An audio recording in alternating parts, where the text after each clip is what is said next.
Good evening, everyone. Kalla here. Welcome to my live stream. Glad you could make it today.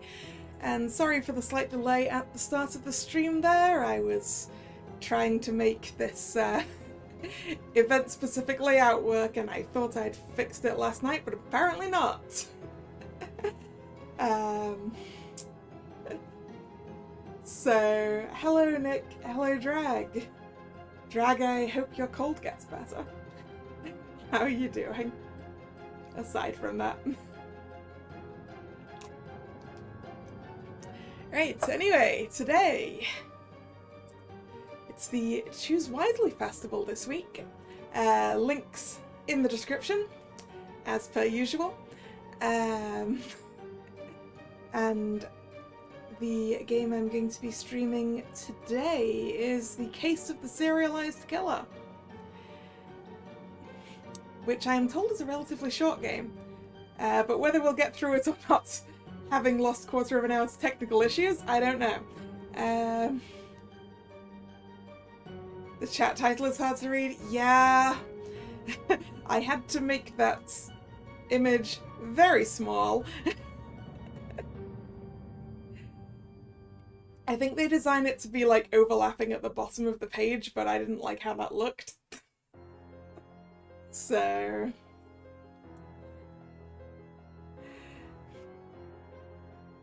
or mostly I couldn't get the chat to work in a different shape than usual. I'll try better to fix it later in the week. Right, Case of the Serialized Killer, shall we go? I do love this art style. I'm gonna say that just straight off the bat. The doors were all locked, and the windows barred. The afternoon sun barely managed to leak into the dusty mansion. But when the visitor knocked, the sharp sound resounded through the halls. Somewhere, inaudible over the knocking, a pitiful voice let out a groan and called out into the hallway. Clumsy hands pulled a pillow over his face. Oh, it's so loud. I swear I can see it. If it doesn't stop, this headache will crack my skull in two. While one man complained, another was already rushing to answer the door. You have a hangover, not a headache. Have mercy, Harley. I can't handle this today. You couldn't handle this yesterday. And I don't think you'll have a lobster's chance in boiling water of handling it tomorrow.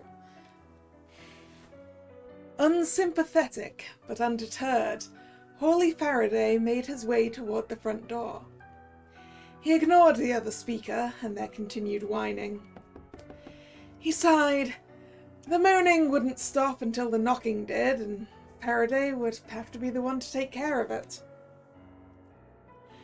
Opening up the door was quite a task. He muttered through a devious set of tongue-twisting charms, cracked a stick of chalk over the handle, and detached a frankly ludicrous amount of deadbolts. Any interest in the novelty of ritual magic had worn off months ago. The seal broke and crisp air entered, full of the staticky flavour of fall. Hawley blinked as his eyes adjusted.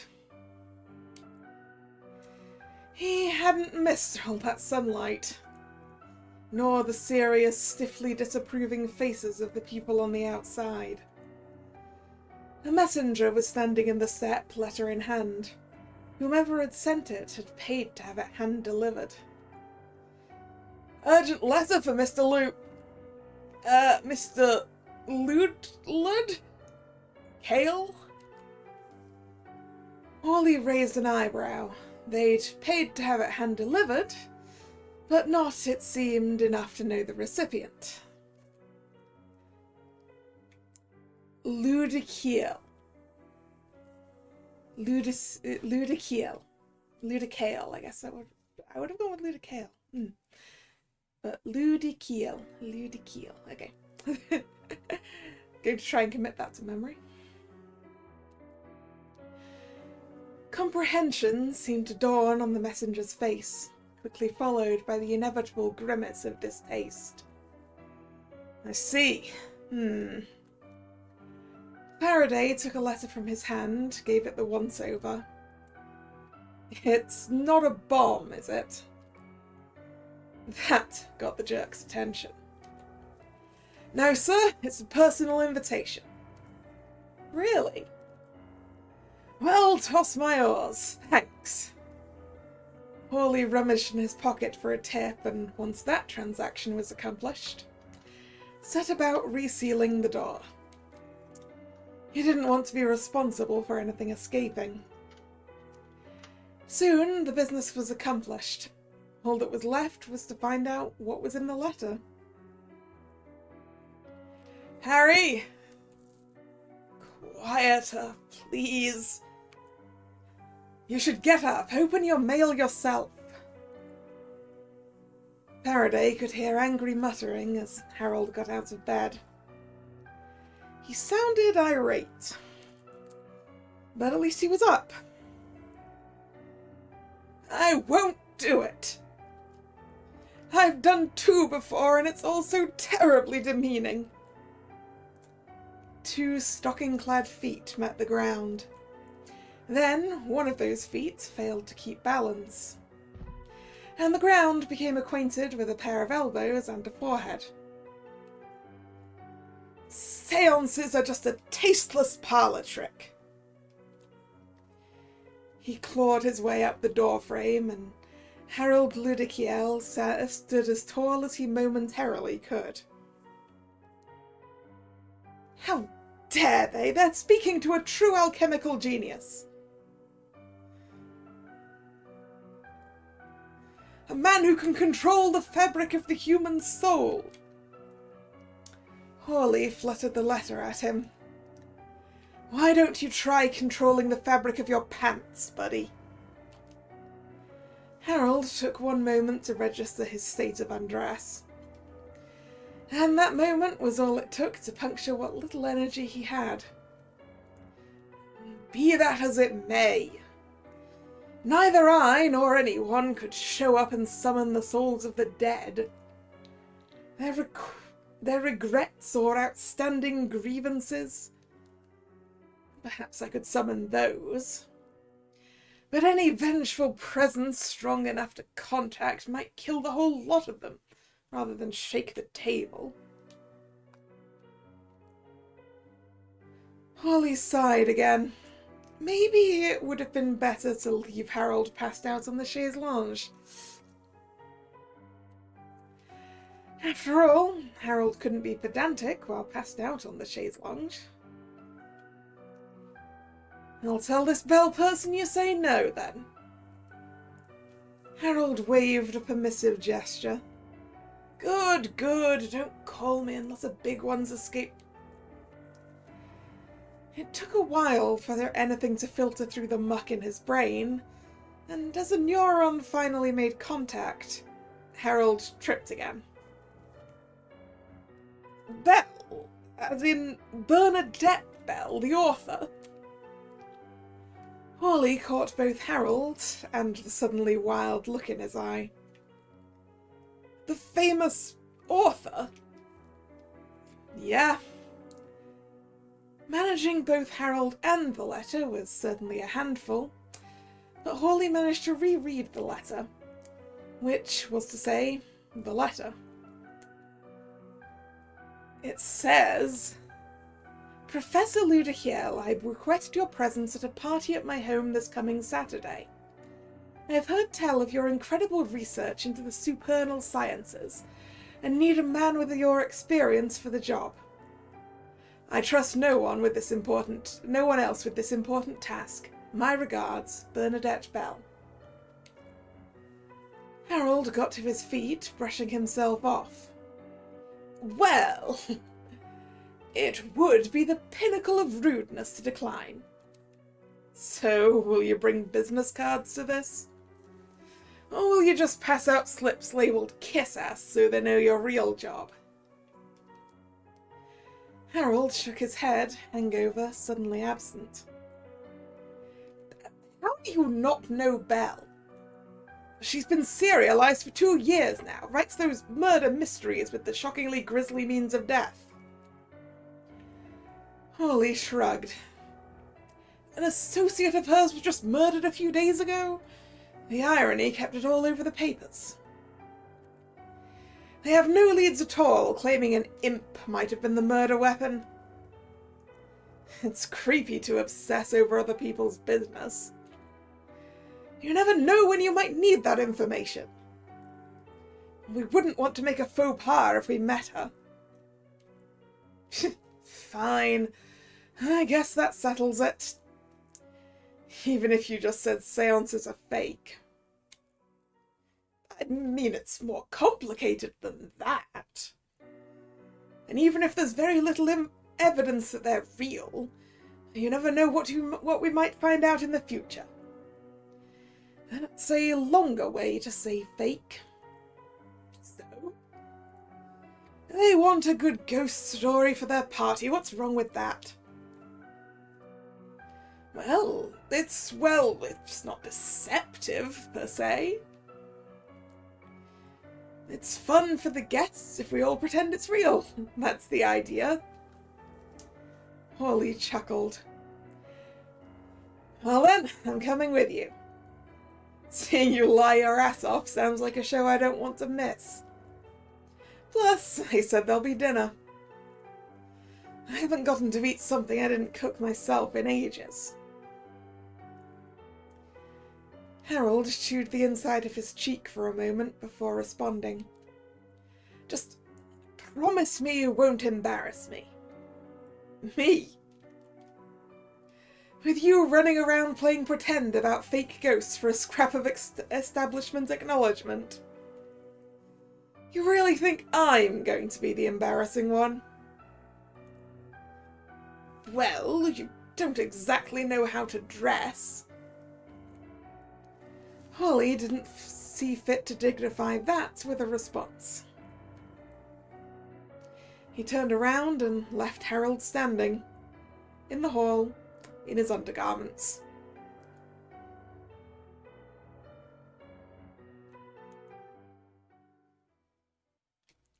A week later, Faraday and Harold stood dwarfed by the massive mansion of Bernadette Bell.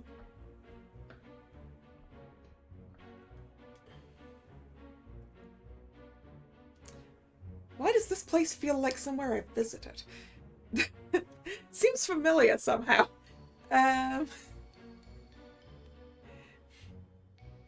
It's that sticky out bit at the front.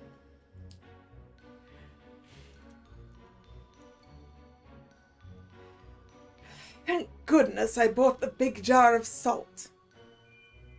This place is going to need a lot to seal. If you're going to be faking the ghost thing, why bother sealing anything? I'm a professional, Hawley. I am at least capable of sealing a building until sunrise. Sure you can stay up that late? Stepping onto the front porch, their feet passed over a metal grate. The strange device on the floor set off a ringing tone inside the house. Do you think that's an imp doorbell? Seems excessive. Not to mention expensive. Or maybe the place is rigged up with electricity. She must be even richer than I thought. How do I look? Fine. Yeah, right? A pressure plate doorbell's kind of cool. You don't have to rely on someone finding the actual doorbell.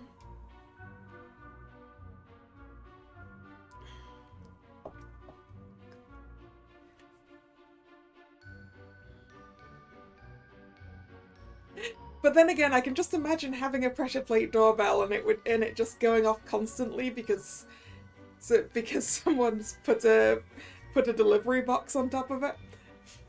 I mean, at least then I'd know when when there was posts to retrieve from the porch, I suppose.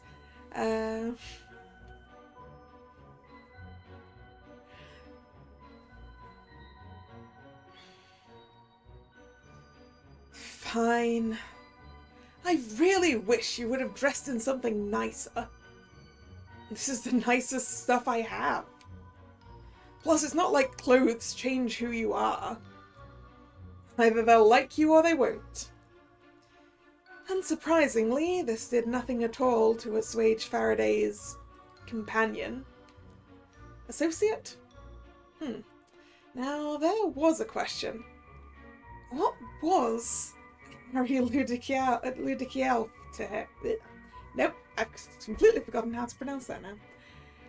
Harry Ludikiel to him. Ludikiel. Yeah. I'm gonna get this wrong again. What even were they anymore? Keeping track of Ludikiel's social lies was one thing. But by this point, even finding a true label was beyond Faraday's capabilities. Especially because he really didn't want to think about any of that right now. Just say I'm your assistant, they won't care then. Oh, that only made it worse. Faraday tried again. So you read a few of her books this week, right? Well, I read a bit. Define a bit. I fell asleep on the 3rd page. I usually like seafaring stories, but it was so dreary. Don't look at me like that. There's going to be a play soon. I'll simply watch that when it comes out. But the short stories are good. I'm certain they are. You can tell me all about how the book was better once we've seen the show. Look, the first one sucks. She's clearly never been on a boat before. But they get a lot better. Do they now? I wanted to come prepared, so I read a few. There was the sound of movement behind the door. The host herself, Bernadette Bell, opened the door. A robust woman in fashionable dress, there was a touch of tiredness in her gaze and a rasp in her throat. A stern, elderly figure stood behind her. Oh, it's Dr. Ludikiel. I'm sorry to keep you waiting, but I haven't been feeling up to snuff lately. It's no trouble, Miss Bell, and please call me Harold. Harold it is, then. I'm glad you could make it. It might have been rather short notice, but for you, anything. I must confess to being something of a fan. Well, that's a lie. Really? And this is my assistant, Hawley Faraday. Don't worry, I understand how valuable good help is. This is my editor, Debbie Vance. Vance extended her wrist toward Harold. Her dress and demeanour were both firmly rooted in the prior century. I was the one who told you about... No, I was the one who told her about your work. Harold, no stranger to dusty old customs, kissed the back of Vance's hand. A pleasure to meet you both. Come on in, don't just stand out there. I want to get started as soon as everyone else has arrived.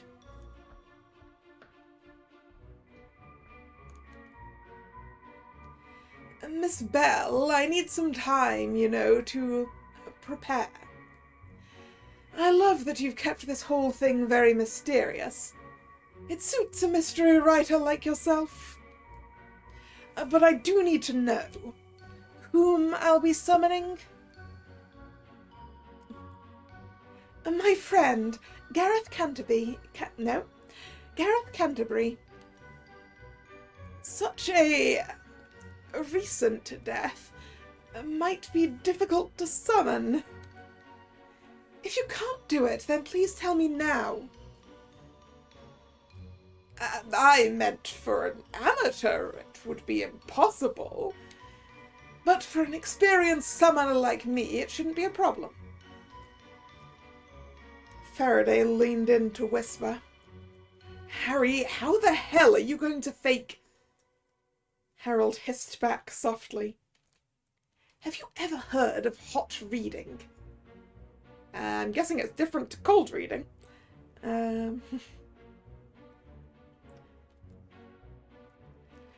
Harold puffed his chest out. He seemed filled head to toe with confidence, instead of trepidation and gin. We need to get a list of the deceased's personal traits and attachments so we can contact her properly. Faraday, take some notes for me. Harold thrust a leather-bound journal into Faraday's hands. Wait, this notebook is... Then he folded to a new page and started to write.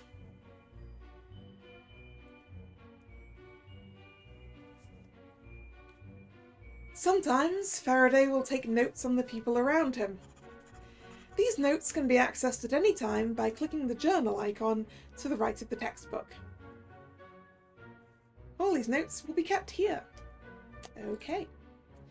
Click the page corners or the tabs to navigate the journal. Click the close button to return back to the game.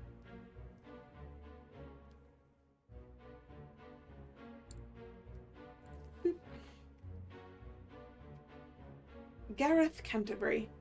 She, her, friend of Belle, recently murdered. You know, I didn't expect someone with the name Gareth to be female. Can't say I've ever met a female Gareth, but there's a first time for everything.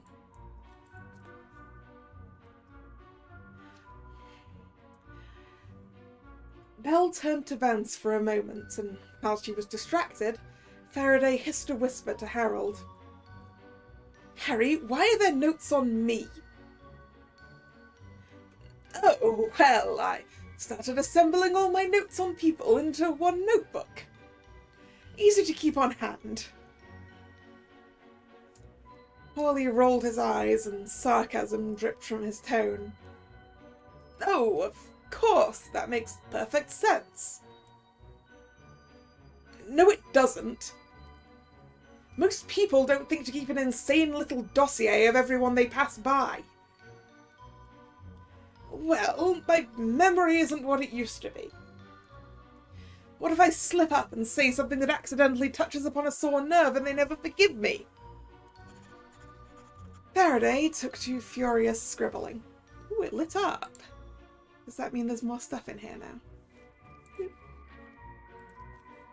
Oh, right. There's the page on Harley. He, him, undiscovered demonologist. Incredible work. My assistant professor, crossed out. Don't say his name around the docks. Cute smile, crossed out. Gay, question mark, crossed out. Exclamation marks, added. He likes mulled cider, ask him out for a drink, crossed out. Apologise, crossed out. Ask him to come back. That coward, shut up, shut up.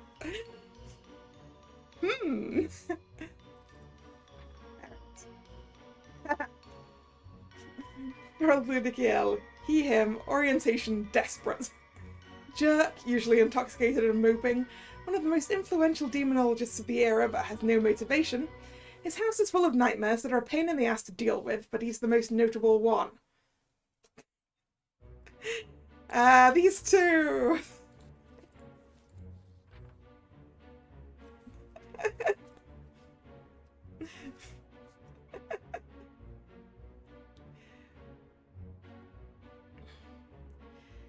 Harold looked over Hawley's shoulder and watched him write. very mature. While you're at it, add snores in his sleep to your page.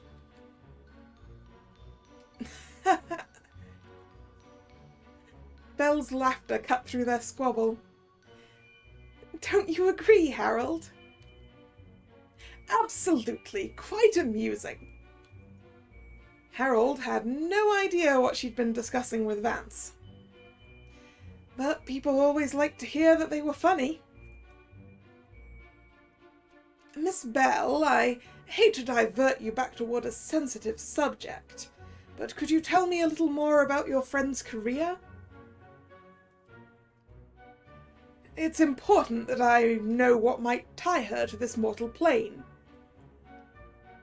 Belle didn't miss a beat, pride in her eyes as she responded. She was a fabulous illustrator.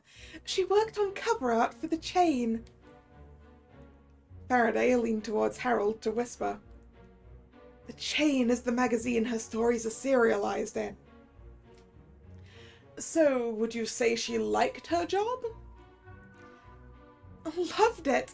She and I would head out to find scenes for her to paint while I did some rough drafting. She and I met when she had to illustrate something from one of my stories for the cover. She took a lot of pride in her work. Some people even collected the journals just for their covers. Quite a feat to say. Sometimes the journals sold just because of her artwork. She wasn't very well liked by the heads of the journal. She just told it like it is. Management always hates that. I just wanted to be clear. Maybe the job didn't love her as much as she loved it. I suppose.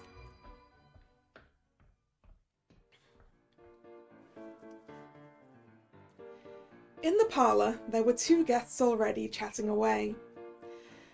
Or rather, one of them was endlessly excitedly prattling on, while the other loomed, silent. That is, a very tall man with a hole through the middle of him. Suspicious. Faraday and Harold attempted not to stare. They failed, utterly. Belle followed their gazes and chimed in. May I present Goose Downey?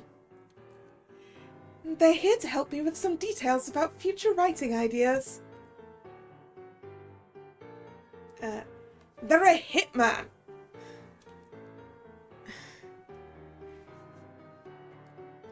Inspiration is vital for a good story.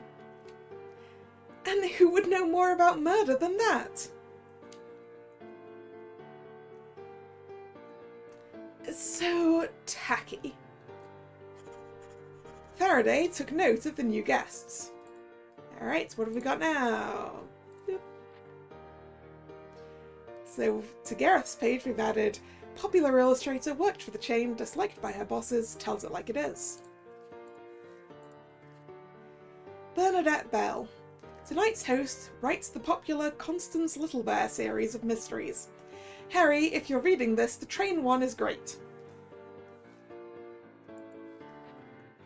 Goose Downey, they, them. A hitman? Here for Belle's research?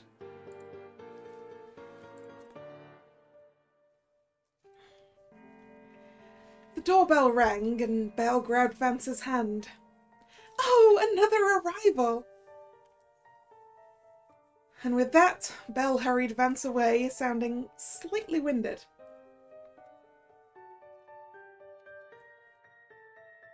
Finally! I was starting to think it'd be just me and this guy all night. The taller person said nothing. But the lack of response did not seem to slow the woman down. So, who do we have here? Two of you, right? She prodded at them with her cane, thwacking them about the ankles. Or is it just one person with a really big imp? Oh. No, it's two of us. So you can speak. Well, that's helpful. Yes, I'm Dr. Harold Ludicael, and I'll be performing the seance this evening. And she wasn't kidding when she said she was getting an expert. Harold beamed. Shame it had to be you, though. And just who do you think you are? Harold did his best to shush Faraday. But the woman heard him anyway and could scarcely hold back a peal of arrogant laughter. Me? I'm Dea Deleuze. Harry gave an audible groan of disappointment, which only served to make her grin even more broadly. Yep, that, Deleuze. If you've seen a ship with our marking, then I designed it. Even if you haven't seen the marking, we made half the ships in the harbour, so, you know. You're welcome. For like all the free trade you enjoy each day. Faraday gritted his teeth and decided not to let the shipwright get away with the slight. Big deal, so you made 1 or 200 ships. Good for you. I've been on better. Oh, big words, mister. It's Faraday. Holy Faraday. Deleuze shrugged. Never heard of you. Faraday sucked in a breath to tell Deleuze exactly who he was. But Harold lifted a hand and gave him a desperate, pleading look. Instead, he looked down the journal sullenly and scrawled his ire into it instead of saying anything aloud. Ooh, what does this say now?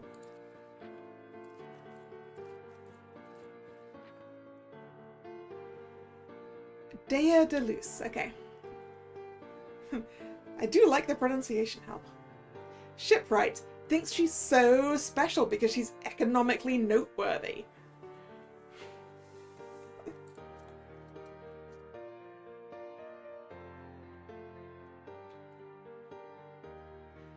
Harry turned to the taller fellow, hoping to have a little more luck with them. Hello, pleasure to meet you. The figure gave the slightest of nods, and then stared at Harold, offering no further greeting or conversation.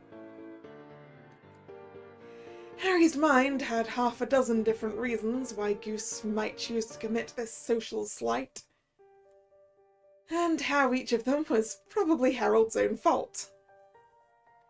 He was so wrapped up in the preemptive guilt that he almost missed it when they did speak. Hey. A great listener, this one. I was just telling him how marriage was a scam. Harold did not have time to ask what could have caused such a topic to come up. He just got straight to nodding. Yes, yes. Spending your life with just one person would be so limiting. I disagree. Commitment is nice. That's not to say that life partnership doesn't have its upsides. Faraday rolled his eyes. You're getting dizzy over there. Mr. Luce, did you happen to know anything about Gareth Canterbury? Just that she died and people keep talking about it. Dea Deleuze gave a carefree shrug. How about you, Goosey? Wasn't me. Oop. Notes.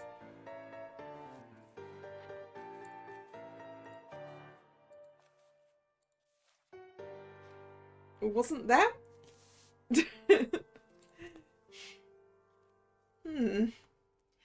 Outside the room, there was a lilting melodic cry of joy. Deluce's head turned attentively. Please tell us that's who it sounds like it is. The sound of fawning excitement travelled down the hall, and before long the host arrived, her next guest in tow.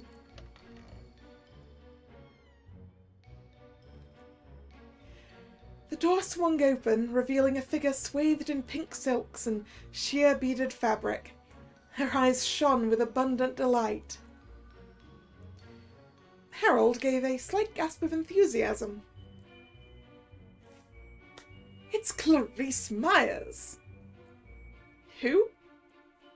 If you can't take an interest in current events, we'll never have anything to talk about. I can talk about the current state of mould in your kitchen. Oh, your parlour is beautiful. Is it the inspiration for Duchess Baker's parlour? How could you tell? I've been rereading all of her scenes. The way that bookshelf is positioned, the pattern of the chair. Yes, I picture her scheming all her nefarious plots right in that chair over there. The energetic young lady crossed the room to run her hand along the fabric of the arm. Oh, it gives me a perfectly wicked vibe. Can I sit in it? You certainly can. The young lady settled into the chair, and the innocent features of her face contorted into a sinister glare. She threw back her head and gave a laugh so chilling, goosebumps rose on the back of Faraday's neck.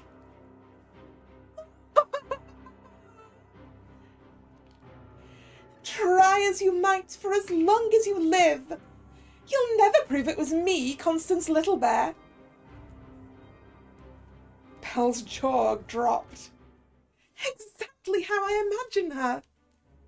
I love it.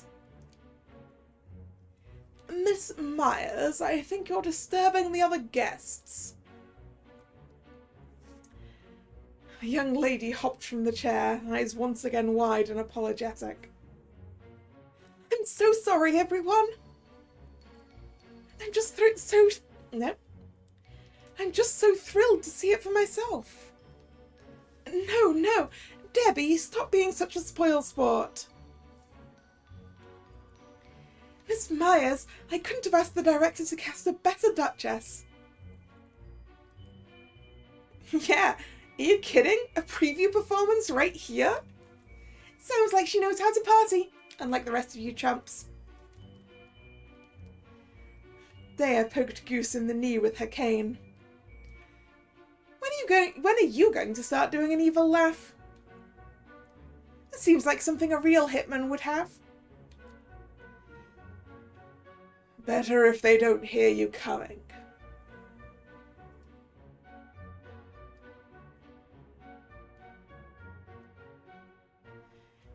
The sky is starting to creep me out.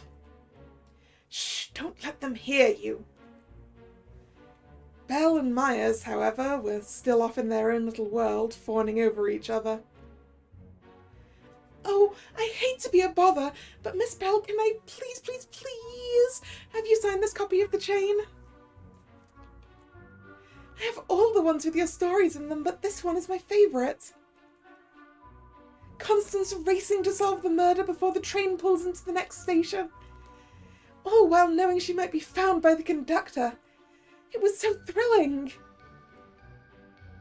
Belle took the less than pristine magazine and unclipped a gleaming bronze fountain pen from her pocket. Her signature was large and loopy in a striking indigo ink. I use this pen for all my manuscripts too. This ink just seems like it makes my pen flow faster. Maya's eyes sparkled with admiration as she took the signed copy back. She stared in awe as if she'd just seen magic. Belle seemed to remember that the rest of the guests were there. Oh, let me introduce Miss Clarice. Clarice Myers. Loved you in that one with the flower girl and the elocution lessons. Deleuze hopped to the front of the group, quickly shaking Maya's hand. Didn't think I'd believe you, but you sure proved me wrong. Oh, thank you. I promise I can be very evil when I want to be. Oh, sorry. Oh, no, I've lost the laugh now. Oh, there we go. Vance looked over at Clarice. Anyway, we've got some more notes. Yeah, read all of that. Clarice Myers, she, her, stage actress. A big fan of Belle. Evil laugh? She's going to make a killer Duchess Baker.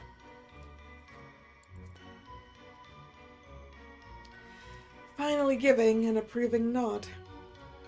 My dear, are you wearing your imp in your hat? Oh, yes. I'm awfully glad that someone noticed. It's all the fashion uptown, watch. The small creature rose from her hat, and quietly, with the poise of a ballerina, began to dance.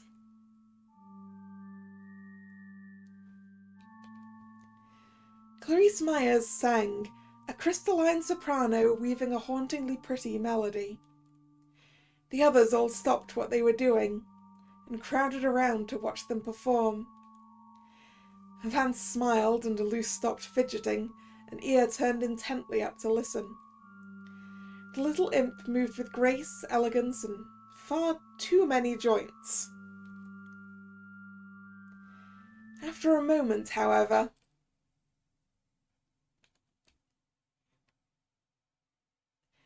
Harold crossed the room quickly, pulling chalk from his jacket pocket. Miss, allow me to... Myers did not let a hint of awkwardness or effrontery show. Oh dear, don't mind. That happens all the time. See, she can make a new one. The little imp placed a tiny hand to its cheek as if laughing off embarrassment. Oh, I see, its a little mask broke. And its mask reformed. Ah, what a clever trick. The imp bowed, then hid away, back among the flowers of Maya's hat. Harold snuck back over to Faraday's side. Do you think it's okay? Though he had whispered, Deleuze must have been feeling particularly nosy, because she chirped up for all to hear. Of course she's okay. Everyone's imps do weird stuff sometimes. It doesn't mean anything. Quite right. One look at that beautiful imp, and one can easily tell that it harbours a beautiful soul. The imp is the pure expression of an artist's creative drive, her ability. One shouldn't trivialise it. There was general agreement amidst the room, and the others took to chatting. Harold wandered over to the far corner, and wondered if he could summon something that would drag him straight off of the face of the earth. Is that really what people think nowadays, that imps are their creativity? Their souls? They break them out for fun little shows? You were gone a while, Hawley. We did all that research and the public just traded one lie for another. Look, this journal you've got me writing in, it's my old notebook. I'll just open it up and show them my notes. Leave it be. Her imp is advanced, to be sure, but maybe nothing will happen. If you try to tell them this darling of the stage has a demon, that if she uses it like this, it will make it stronger and more dangerous, they'll be mocked and maybe even forcibly removed. responsible for at least trying to correct them? If someone gets hurt and we said nothing. Faraday was no stranger to Harold's haggard, tired expressions. But as Harold looked at him, his eyes communicated a fatigue so deep it must have taken years to accumulate. I hate this city. They'd eat a rock if you told them it was an oyster. Hawley's notes on imps and demons are available to read.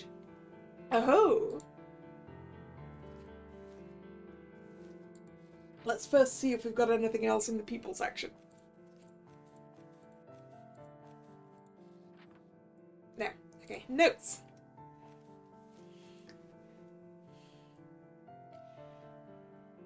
I wonder what's the end of what the beginning of the sentence that ends should have a good time is there. So, to summarise the points for the presentation, demons aren't just the big monsters that lurk in the woods or destroy small villages. Everyone might have a really tiny demon running around hiding their keys or eating their socks or something. We humans contribute to them via negative emotions. The difference between a harmless or harmful demon is how powerful we let them get. But what if, pause for effect, we could put the demons someplace where they can't feed off of us? Professor Ludicael has developed a system for capturing renegade or stray demons. We can use sealing alchemy to confine demons to objects or locations, but we absolutely must take responsibility for our own demons. The Professor's goal is for each person to have the option to seal their own demon deep within themselves. The Professor has already successfully done this on 2 people. Show photographs of my eyes, have the Professor comment on his own suppression once it's done. Let's get that funding. Friday. The meeting went too well. They refused to treat the process as a medical procedure, talked about rebranding demons. Harry said that we should be open to whatever gets us the funds we need. I'm not going to lie to these assholes for money, screw this. Alright. Let's get out of this room and start sealing the mansion. Good idea. If I have to spend 1 more minute in here, I'm going to lose it. Ooh. Map. Okay. So we've got the office, the kitchen, and the boiler room.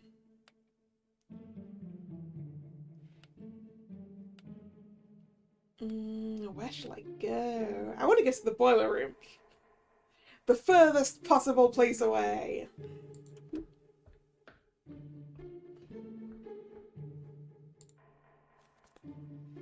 They took a staircase down and found themselves in a boiler room. Harold got right to work, while Faraday lingered, peering over the railing. Harold hurried over to the windows and set to sealing them. Had he been in front of a classroom, he might have added a touch of flourish to his hand motions. He would have explained the process in affectionate detail and called out his words loudly, emphasizing unnecessary syllables in order to add pomp and majesty. But instead, he huffed 3 quick breaths onto the small windows and traced symbols in the foggy glass.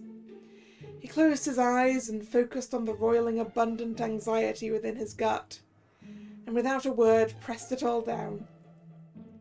The glass grew hot under his touch. A quick dash of salt, and it was done. 1 more seal down, while Faraday lingered, peering over the railing.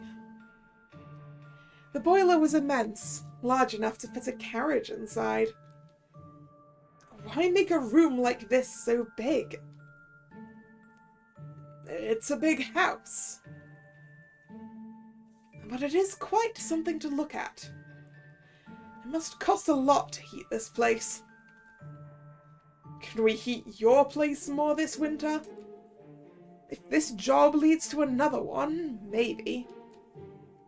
You say no, then I'm sleeping in your bed. You stay in your own room.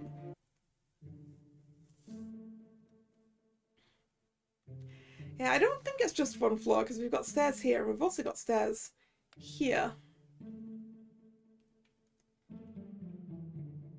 Up to the office.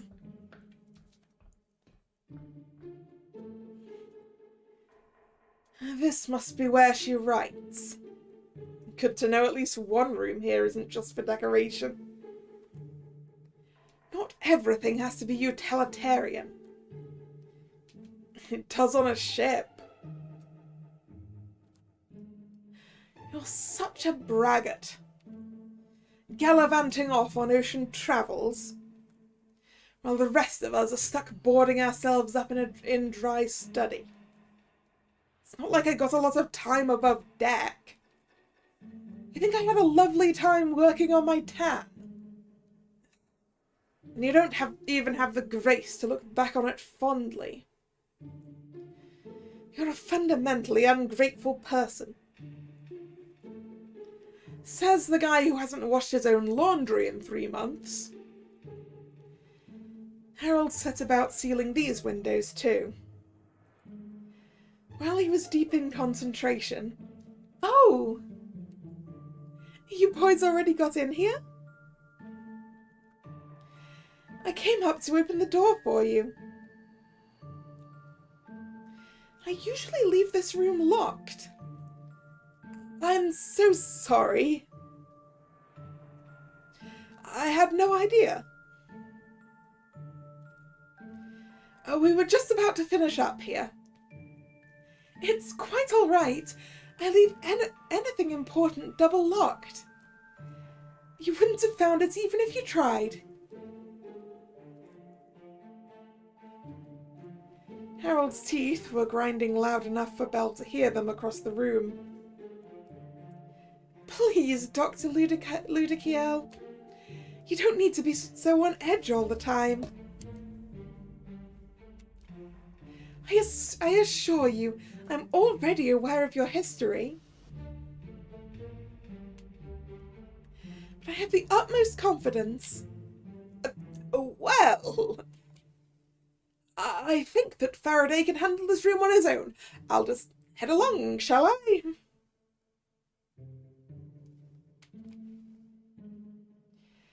Faraday sprinkled down a last line of salt along the windowsill, and Harry rushed out of the room, cheeks burning with shame. Belle carefully relocked the room behind them and tucked the key into her sleeve.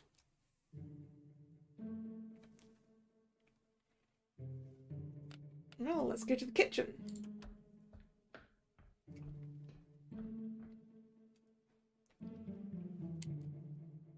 Of all the ridiculous... Vance put her hand down on a piece of paper when they entered, but left a small, vibrantly violet corner visible.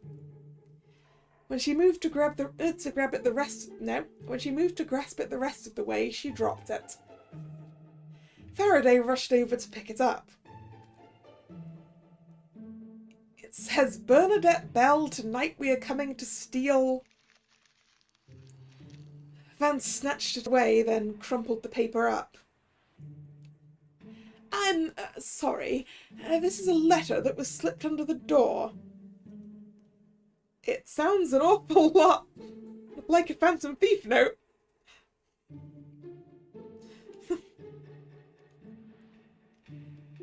Miss Bell didn't want it to distract from the party tonight, so she asked me to get rid of it. Yeah, that thing sure looks like some distraction. She gets threats sometimes, it's nothing serious.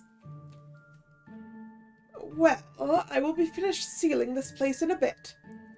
It will mean no one can leave or enter, so she should be safe. Vance did not seem mollified by this. She waved her hand. Don't let that soup boil over. Of course. Harold nearly fell over the table in his rush to comply. Not you, the help. Or rather, the other help. Harold watched as an imp the size of a very large oven bumbled by. It in fact also looks like an oven. It's got a little chef hat. Look at the little chef hat.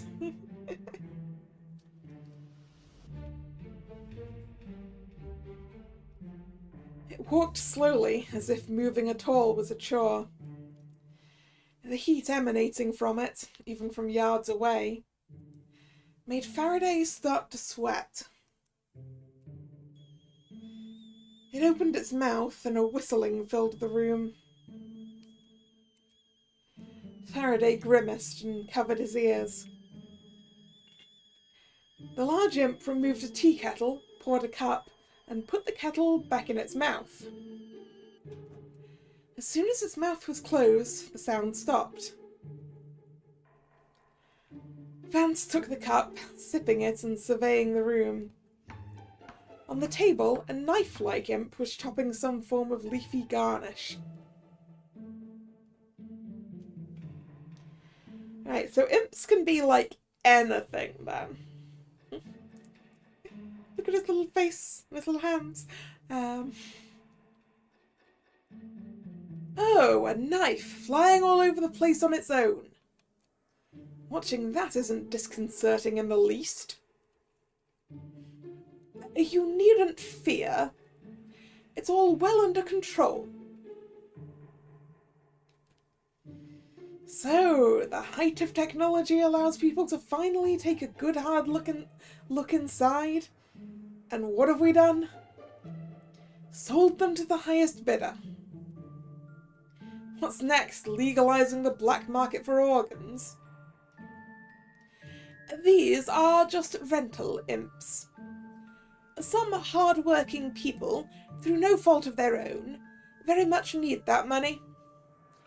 Belle considers it magnanimous to at least help those people with their debts. She rents from these people often, but they go back to their originators after a month. It's their decision if they want to rent them out again. It's messed up either way. Vance turned away to check back in on the other imp that was washing dishes. Dinner is almost ready. If you don't hurry, the food will be cold for everyone. Harold finished sealing the windows, and the two men left. As the two returned to the parlour, they found Clarice admiring the decor. Miss Myers, do you know anything about Gareth Canterbury? The illustrator? She was Miss Belle's dearest confidant, and she was murdered. Terrible how the papers keep sensationalizing it and hounding her for interviews. She clearly has nothing to do with it. And yet they're harassing her just because she's famous and writes about murders. All just to sell papers. It's so heartbreaking. Thank you. It's disgusting that people want to wring money out of other people's tragedies. Dreadful. I feel so sorry for Miss Belle. I hope you'll all be gentle with her feelings tonight. She's probably trying to take her mind off that whole thing. Hawley clicked his tongue. I don't think she is. She hired me to summon her ghost. That seems so ghoulish. Literally. Whoa. This party is getting better every minute. And it will only improve now that I'm here. No, that's not far enough away from the other voices I've done. It'll only improve now that I'm here, gorgeous. The group turned to see the new arrival. I'm admittedly intrigued, but that's some big talk. A man waltzed into the room with the utmost confidence. He sported coiffed hair, a lilac waistcoat that was so out of style it bordered on a kind of archaic chic, and a pair of long, tapered ears. Faraday barely noticed the others enter the room. Vance supported a slightly winded Belle on her arm, helping her into a chair. Being too boring would literally kill me, so I'm very motivated. Oh, your ears! Are you a fae? I've only heard about them in books. What do his ears look like? Dea prodded Goose again with her cane, prompting them on. Cute. Subjective descriptions don't help. They're pointy. And very charming. Charming is subjective. Nonsense. Charming is objectively very, very me. I'm Lupine Flowers. And no, it isn't every day you meet a fae. Vance squinted at Lupine? Lupine? Yeah, Lupine, probably. I don't actually remember inviting you. I wasn't invited, but I thought that was rude. Such a collection of adorable people and me not invited? Shame. Plus, I was friends with Canterbury. Gary was good to me. I found out you were going to be contacting her tonight. Call me romantic, but I couldn't miss a last chance at seeing her. Is this the Phantom Thief? I mean, I guess the piece of paper was purple and he's purple.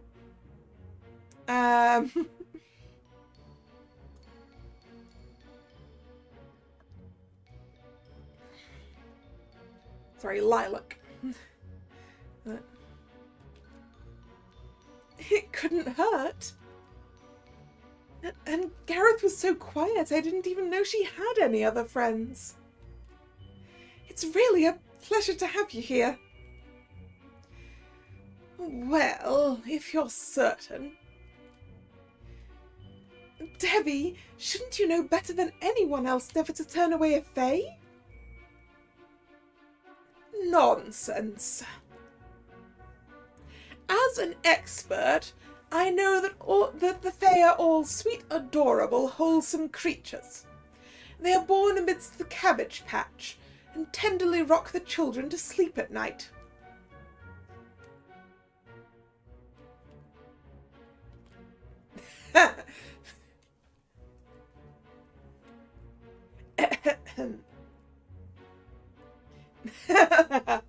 Where did you get that nonsense? It sounds like something out of a Deborah Vance storybook.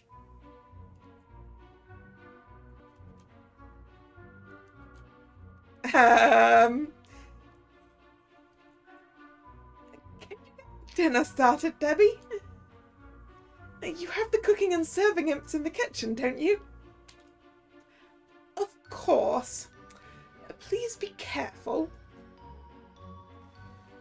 Lupine bounced on his toes and turned to Belle with a friendly grin. What an odd pair, you and her. Her books are all stuffy, plotless fairy stories, and you write exciting, gruesome murders. Witnessing such a wild faux pas, Harold was white in the face, murmuring. He knew that she was Deborah Vance and still said that to her face? Oh, God. Little pretty Miss Cabbage Patch, and it's your tales of murder. You're just full of such wonderfully vibrant ideas. I can see it in your eyes and in your writing. Lupine looked at Belle with the most adoring smile to accompany the compliment. Whatever could a frump like that bring to the table that you didn't already have in spades? Hello, Hunter. Yep, The layout is different today because I'm using the one provided by the Choose Wisely Festival. It'll change back to normal next week.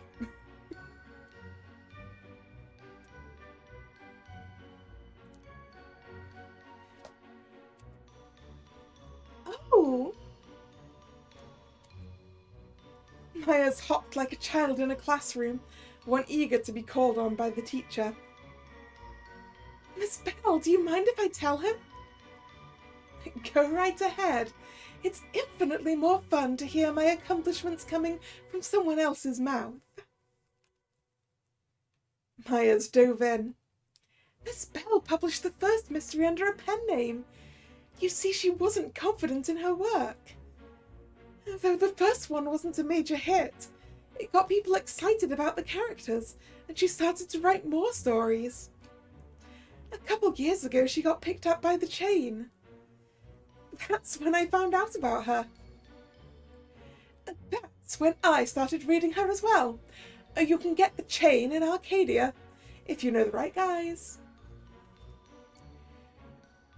Well, eventually, Miss Bell felt confident enough to reveal her real name. Miss Bell was a brand new writer, but as you know, Miss Vance has been around for about 100 years, looking at those crow's feet. You only get brow creases that bad from scowling all the time. Miss Vance has been around for a while longer. So she has a lot of publishing connections, and she helped Miss Bell get into the industry. Faraday balanced the journal against his arm to add more. Ooh, what have we got now? Friends with a Fae added to Gareth's page. Published her first story under a pen name, added to Bernadette's page. Lupine Flowers, he, him, a Fae, friends with Canterbury. Deborah Vance, she, her, Bell's editor, good publishing connections.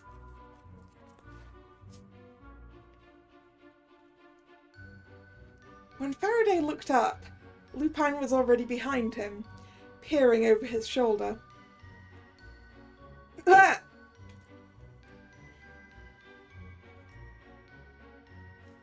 Another cute writer? I'm going to get overstuffed with stories tonight. They're just notes. Oh, are you casing the joint? Oh,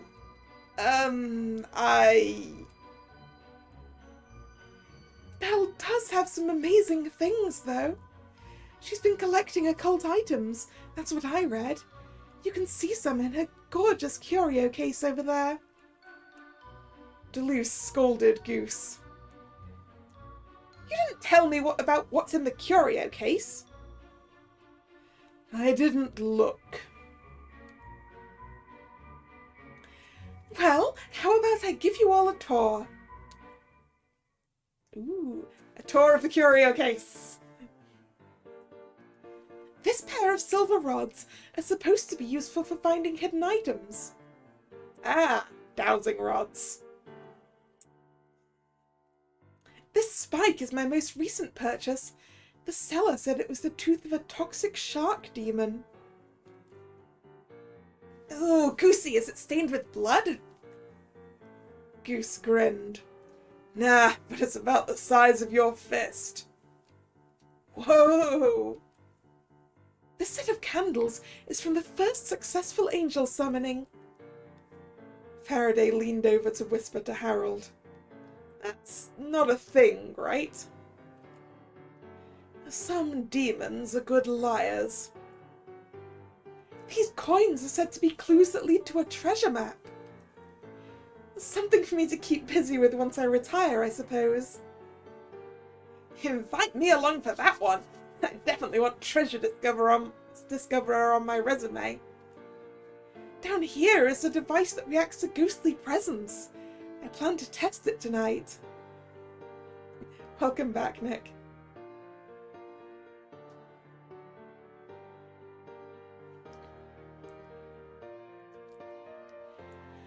Miss Bell, please don't get your hopes up.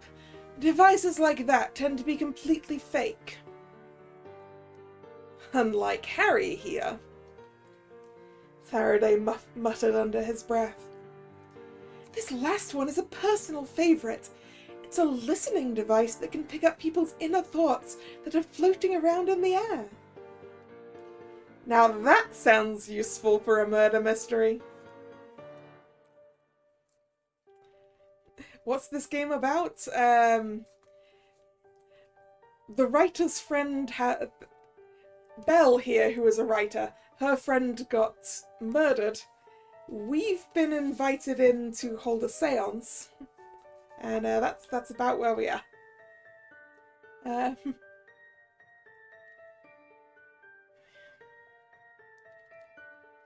heard a lot of very interesting things in the ether.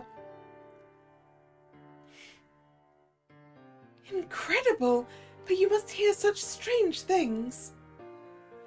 They can be strained and difficult to decipher, but they really can push me right through when I'm feeling stuck. The inner mind is such an intriguing place. With the others distracted, Harold shook his head in disbelief. The doorbell chimed again, and Belle smiled as she excused herself. Most of the group stayed crowded around the case, admiring the items, but Faraday and Harold pulled back to talk privately.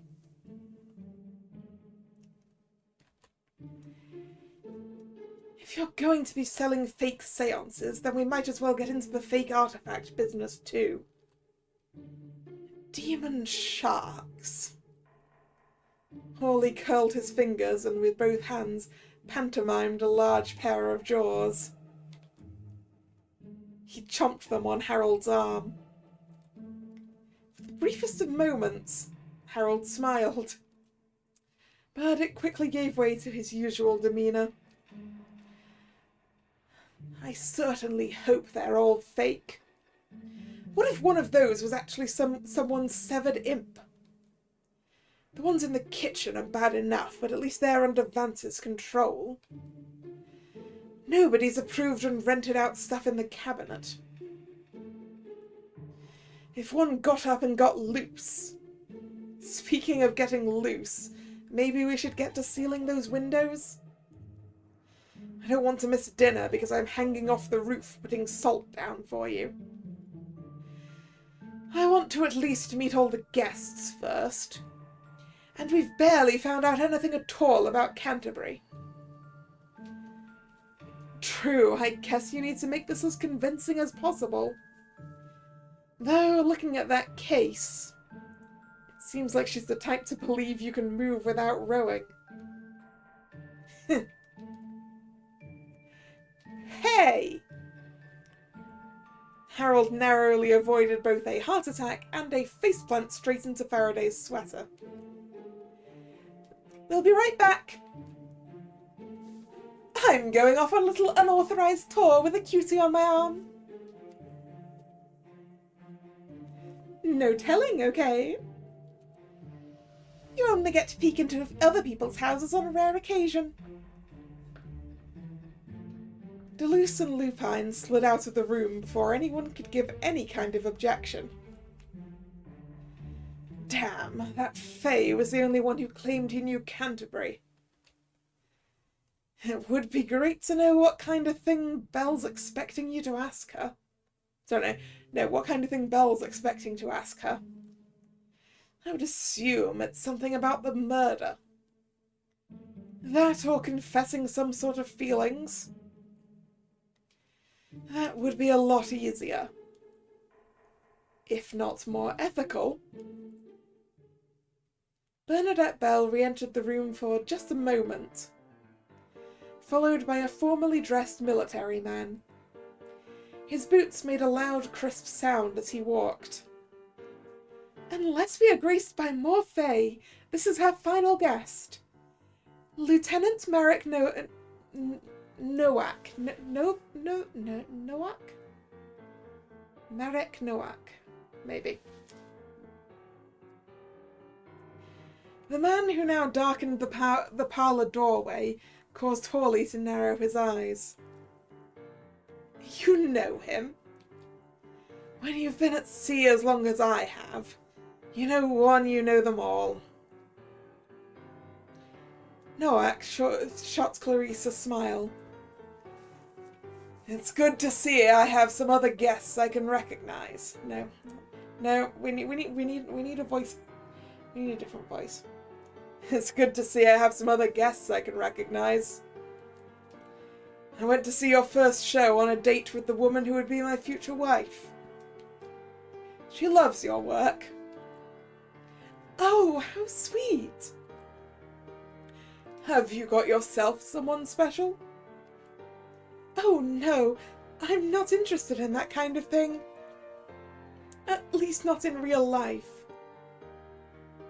Yeah, a girl as pretty as you. You're very flattering, Lieutenant.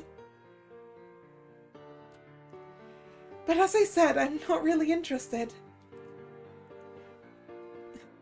You don't have to come up with excuses. Like I said, you look very... Oh, ho, ho, ho, ho. You couldn't afford Duchess's tea, let alone upkeep her lifestyle. Lifestyle? I must go. My flock of peacocks requires a good solid tutting. Myers skipped out the door. Nowak made to follow. But Faraday moved quickly in the way. Hey, Nowak, didn't you say you were married? Butt out. What does it matter to you who she is or isn't interested in? No, Drag, there's no peacocks. She just got herself into character as the Duchess as a way of getting herself out of this situation. With the dude who's just trying to badger her as to who she's interested in romantically.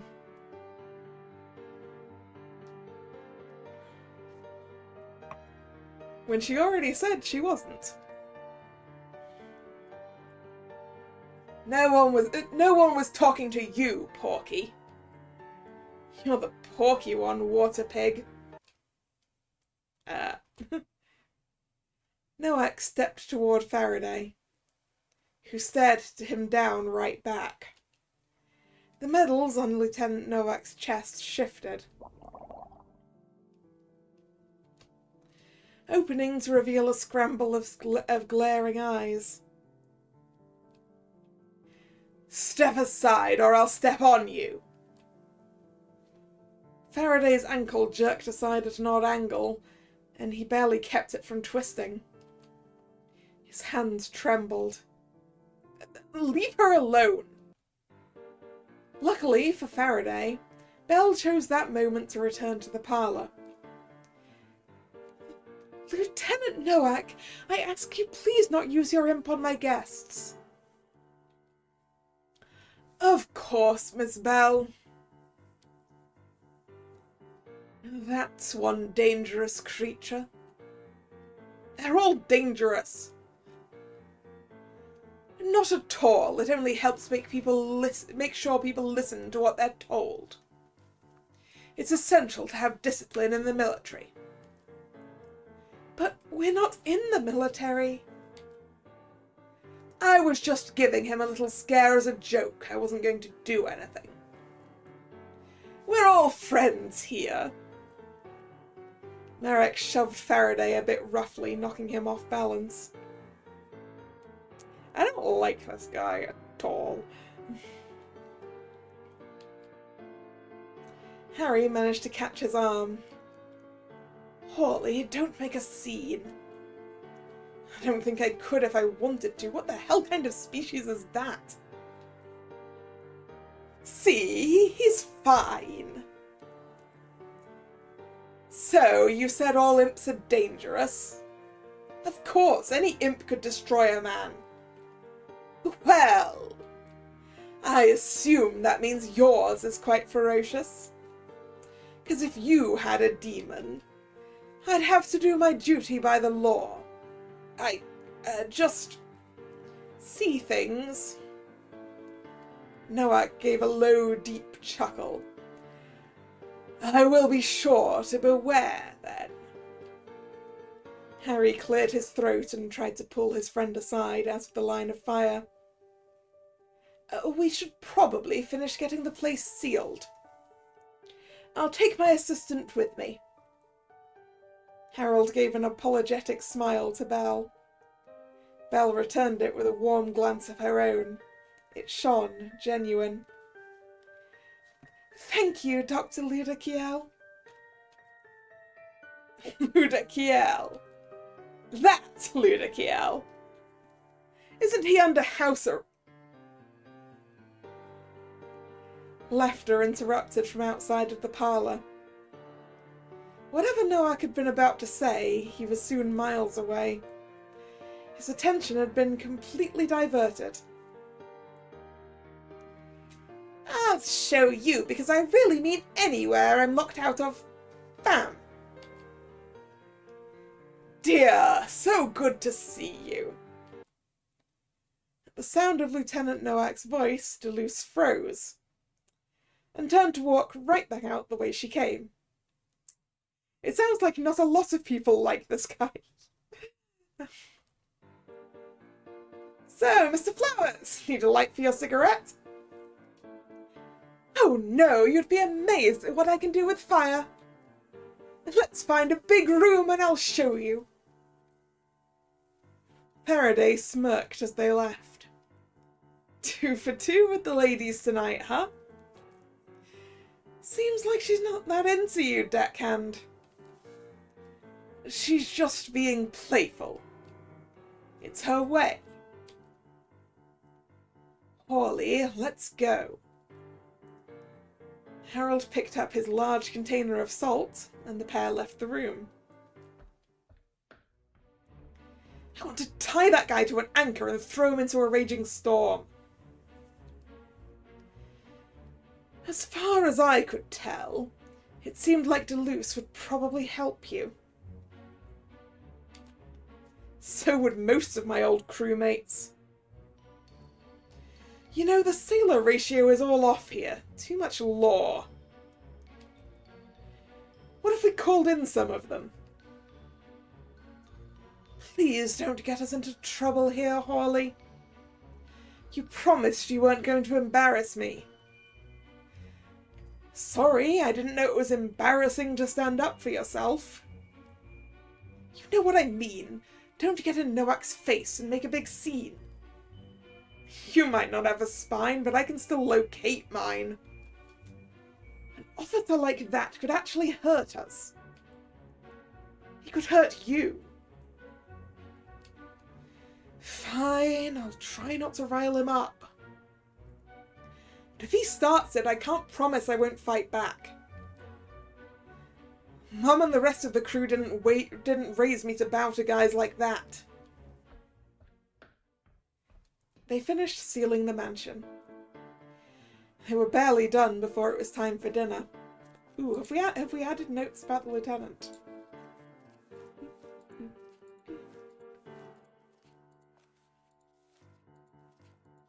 There we go. Lieutenant Marek Noack, he, him, Navy guy, pushy. His imp can force you to do things? There we go. Vance's carefully chosen seating took some shuffling to fix. Faraday disregarded the name cards as a suggestion and sat down next to Harold. Deleuze switched seats at the last moment, leaving Clarice next to Marek. Lupine didn't even have a name card, but in the end, the guests all took their seats at the table, the smell of roasted garlic and juicy turkey already floating down the hall. Vance wheeled in a cart with a lovely ivory-patterned cloth. Atop it was a large tureen of soup. When she opened the lid, a fragrant cloud of steam billowed out of it, and she dished bowls. Belle glanced to check that everyone had gotten their soup, but started shortly afterward, prompting the others to begin to eat as well. Clarice, I must apologise. I haven't been able to assist in your character workshops. It's quite all right. Thank you for understanding. The rewrites are so extensive. It's my responsibility to get you the best script possible. But the director says he's assembled the finest cast of his career. People are pretty excited for it, even out of town. I've heard my patrons talking about it, but the show's a hot topic in the shipyards too. They say you might be touring if the show does well. Yes, I always wanted to travel around the country. Maybe even around the world. But it's so expensive and scary to do alone. Oh, just imagining that glamorous tour, meeting stars, getting fan letters ferried over the ocean just to tell me they loved the show. It would be a dream come true to have so many people see me perform. Lupin ran his spoon around in the bowl, swirling the soup. He made a small whirlpool in it and the broth splashed over the side. He didn't bring the spoon to his lips. I have a lot to go over this evening, but while we eat, we should try to keep it light. So I think we should ask Goose the question any person would have for someone in their profession. How do you get jobs? You mean jobs? Killing people? Yes. It's not as fun as you're hoping. I had a boss. He told me who to go after. That's it. What do you mean you had a boss? What happened to him? The same thing that happens to everyone eventually. Retirement? Essentially. Yeah, kind of more permanent than retirement, I assume.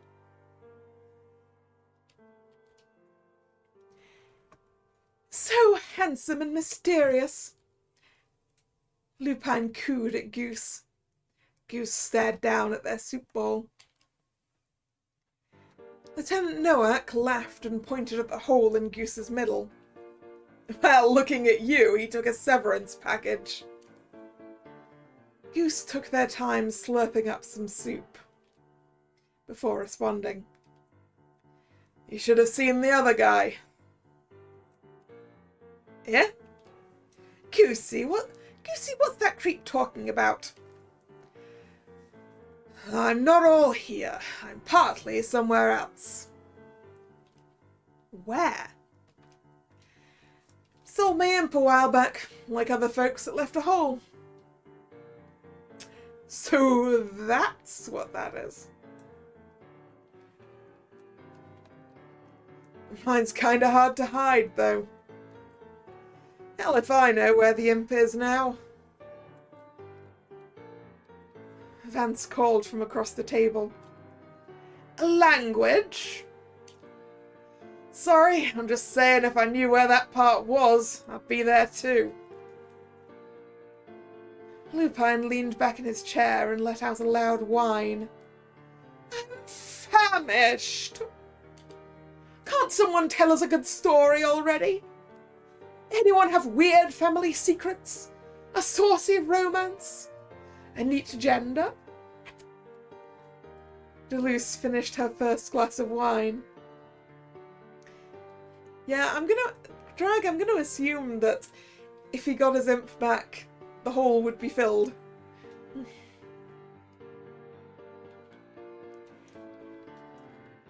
Ludikiel transgender.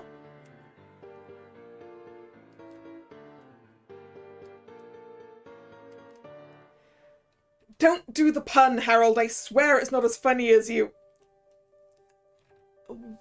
Why, yes. You see, at its core, alchemy is the study of transmuting oneself. Oh no, I think that Master Lupin is looking for one of the more unfashionable genders.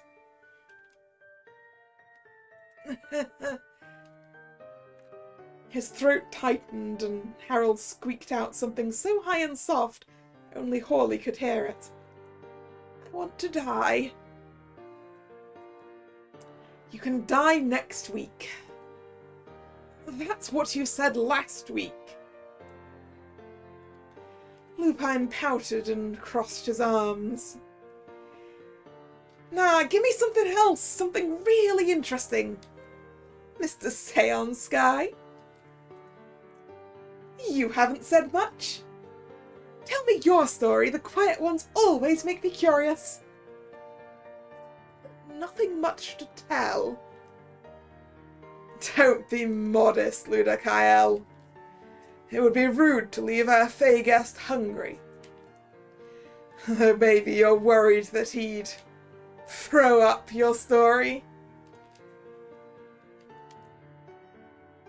Lupin, are you saying you really haven't heard of Professor Ludakiel and that whole scandal? I can't say I have. He basically invented this whole imp craze. It was a mistake. Sure. You can't be that hard on a guy for not knowing all the consequences of your research from the start. I think they're lovely. Imps aren't a mistake. No one is mad at Ludakiel for that. Imps are useful, and we can get a good long look at anyone's true self using them. And we can also tell when someone has been lying, and waiting to prey on all the innocent people around them. Especially when they slip up and expose their true nature at an event with thousands in attendance. Oh, and what was that? Silverware clattered. Oops. Dropped my damn spoon. Language? As I was saying, everyone used to think really highly of Ludakiel. But the city wised up quick when we all saw. Oops! A hand smacked into a bowl overturning it.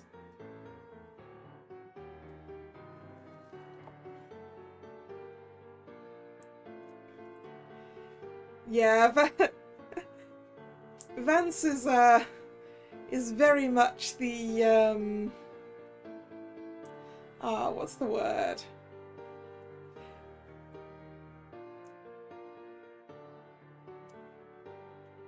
No, I can't think of it. The sort of lady that's... She feels like the sort of lady that's employed to teach children of the aristocracy how to comport themselves. Or something. She's got that vibe to her.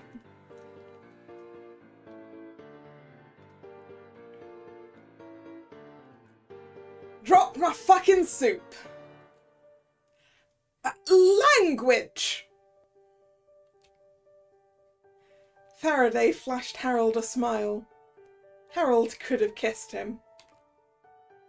That was, if he hadn't felt suddenly very nauseous. Well then, the gentleman with the very pale hair.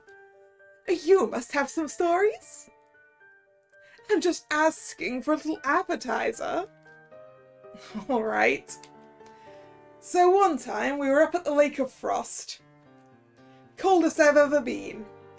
I felt like I had ice in my lungs. I had 3 blankets on, yet the frost still got through. The boat was pitching around in the waves, rocking like it was about to flip over. I would have died in that water. It was freezing. But I still finished my research notes and I wrote a letter. So you did nothing. It was an excellent letter. I still have it. Noack skewered something on his fork. It's real cute. The way little guys like that get excited about travel.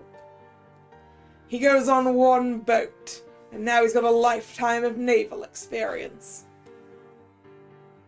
It was one boat for multiple years, but go on. Noack ignored his interjection. Now me, he snorted, chewed twice and swallowed. I got a whole fleet of ships to surrender. I read about that in the paper. Bet the paper didn't tell you how he did it. Vance barely raised the volume of her voice, but her stern tone carried. No politics at the tables, sirs. No offence, but I think you all need to work on your storytelling. If we let them fight, it could make for a good story. Absolutely not. Okay, let me give you a good one. So I had this friend. She was in the worst relationship ever, basically. She had a controlling, overprotective father and only, one friend. The friend was basically a nobody. She figured if she married him, she could get out of the house. And maybe her big fancy family name might help him out. You know, get him up a few ranks in the military. Noack gave a cough. It sounded like the growl of some large beast. I don't think that story is suitable for dinner either. Lupine's eyes flitted from Deleuze to Noack and back. That's such a shame for your friend. If she needs someone to comfort her, I know just the guy. Deleuze trailed a finger around the rim of her wineglass. Well, he wouldn't happen to be extremely charming, would he? Oh, he is! Let's talk about something else. Are these two married? This is a story about my friend.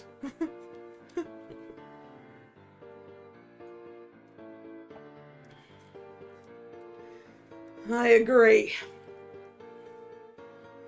Vance stood up to dish the main course, a large roasted turkey, to all of the guests. At Vance's command, a small razor-thin imp carved neat cuts off the carcass. Oh, why don't we have Debbie tell us about Faye? Vance kept her eyes firmly locked on her work. I may have been working from older source books, but it was a long time ago. Embellishment for the sake of the reader is normal, and an artist can find herself sorely limited by facts. Don't you worry, I don't care. I think it's funny. I can tell you've certainly increased the number of people who ask me if I come from a cabbage field. And it's great to see the looks on their faces when I tell them, not I. I was born from little dewdrops on a spider's web, and I carried a little mushroom as an umbrella. Feel like I remember getting that kind of story read to me. They were real popular. But now only kids and old ladies like that stuff. I did start them quite a long time ago. What do you write now? The carving imp went through a bone, gave out a little cry, and Harold flinched at the sound. You wouldn't understand how frustrating it is to be limited by what readers expect of you. Faraday had spent enough time procrastinating on his papers to feel sympathetic. Yeah, writing isn't that easy, but I'm sure you've learned a lot since your early work. I mean, at least your stories are probably better than the first one Belle wrote. That boat one is terrible. Am I right? Tearing down one person's work to boost another reflects very poorly on your character. Miss Vance, you needn't worry so. Even Miss Bell says the first one isn't very good. The director and Belle are having to rewrite it completely for the stage show. Belle laughed good-naturedly and hit a palm down on the tabletop. Yes, it takes some time to find your feet. Vance, my darling, please do put a little special thanks credit into the foreword if you use my mushroom umbrella idea, okay? I don't mind if you use it, but I want proper credit. Vance looked to be at the end of her rope, embarrassment and annoyance plain on her severe features. I'll be sure to keep that in mind. The somewhat adversarial chatter continued until the guests were all sitting with plates that were empty and stomachs that very much weren't.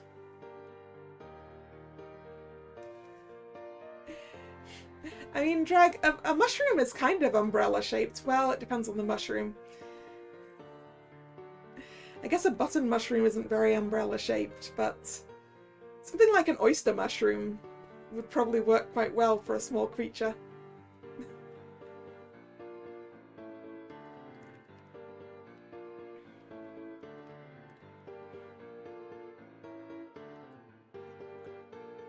Vance stacked the plates onto the rolling cart with the ivory cloth.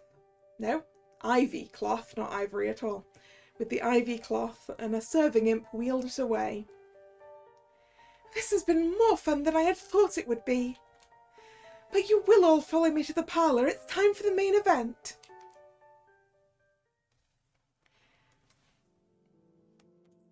Before we get to what's about to go down in the parlour, I'm going to go get myself some more water. I will be right back.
And I'm back. The guests all settled back into the parlour. Belle took a slow, contemplative sip of her sherry. She looked over at Harold, smiling coolly. Harold's nerves had been shot all night, but Faraday could see him beginning to ease up. Harold had always been the sort of person to comply with what was desired of him. His ruin had been quite a shock to all, and he'd never come close to recovering. Nowadays, people wanted to conveniently forget that Ludikiel existed. They wanted his unsightly little tale to be over. How do you appease the people around you when they'd all, politely, rather you did not exist anymore? There was a lurking, obvious answer. But tonight, there was another, much more agreeable way to please the people around him. And a bit of the old Harold was in his eye again. The lecturer whose pompous sense of self-worth was only outstripped by a genuine awe of those around him. A man with boundless energy for showcasing the things he loved. Sometimes it had been a bit much. It was hard to keep up with him. For Faraday, Harold's continued assertions in the importance of every little thing may have been fatiguing.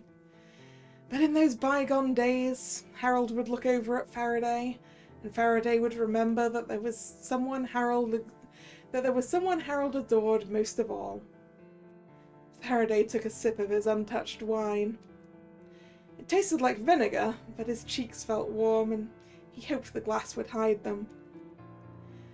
He did his best to enjoy the memory, and to not think about the years that came afterward. I brought Dr. Ludikiel here for a chance to speak to my good friend Canterbury. I have a lot I want to say to her, but I want to know one thing more than anything. Who killed her? I'm going to learn the murderer's name, straight from the ghost of my friend herself. My goodness, Miss Bell. Such a gruesome thing to discuss. Wasn't she burned up? What a horrible way to die. This is the only way I'll be getting any valuable information or closure. I know the police in this city. Understandable conclusion. They never solved my father's murder either. Not exactly competent. Belle nodded. Dr. Ludikiel, I give you the floor. Thank you, Miss Bell. Now I will explain how... I must ask, isn't something like this dangerous? That makes me want to try it even more. If I'm nervous, can I hold your hand, Mr. Military Man? Hey there. Hold my hand. Myers shook her head and clasped her hands. I don't want to be haunted. Harold cleared his throat, and when he spoke, it was with the same warm tone he'd once used to reassure failing students. My dear, I assure you, every person in this room is under my protection. Faraday found it easy to slip back into the role of assistant professor. He could almost pretend that they were going to go back to their office afterward. Believe me, it's completely safe. I'll need to have you all hold hands. Everything was fine and back to normal. There he was, Dr. Harold Ludikiel, alchemist and professor of demonology. The energy of summoning something like this needs at least 2 people to, dilute the strength. And then old Harry was spouting the most inane bullshit imaginable, the years catching up and descending into him like a collapsing roof. We need to focus our thoughts on people who have died. Miss Bell and anyone else who knew the victim should try to think specifically of her. Once we've all linked hands, imagine Canterbury as vividly as possible. Harold stood up and put out his hands. Faraday took one, and, even if reluctantly, the whole party linked hands. Lupine gave Deleuze's hand an extra squeeze, and she laughed. Now we will go around counterclockwise. I want you each to say her name one at a time. I'll start. Gareth Canterbury. Gareth Canterbury. Gareth Canterbury. Gareth Canterbury. Gareth Canterbury. Gareth Canterbury. Gareth Canterbury.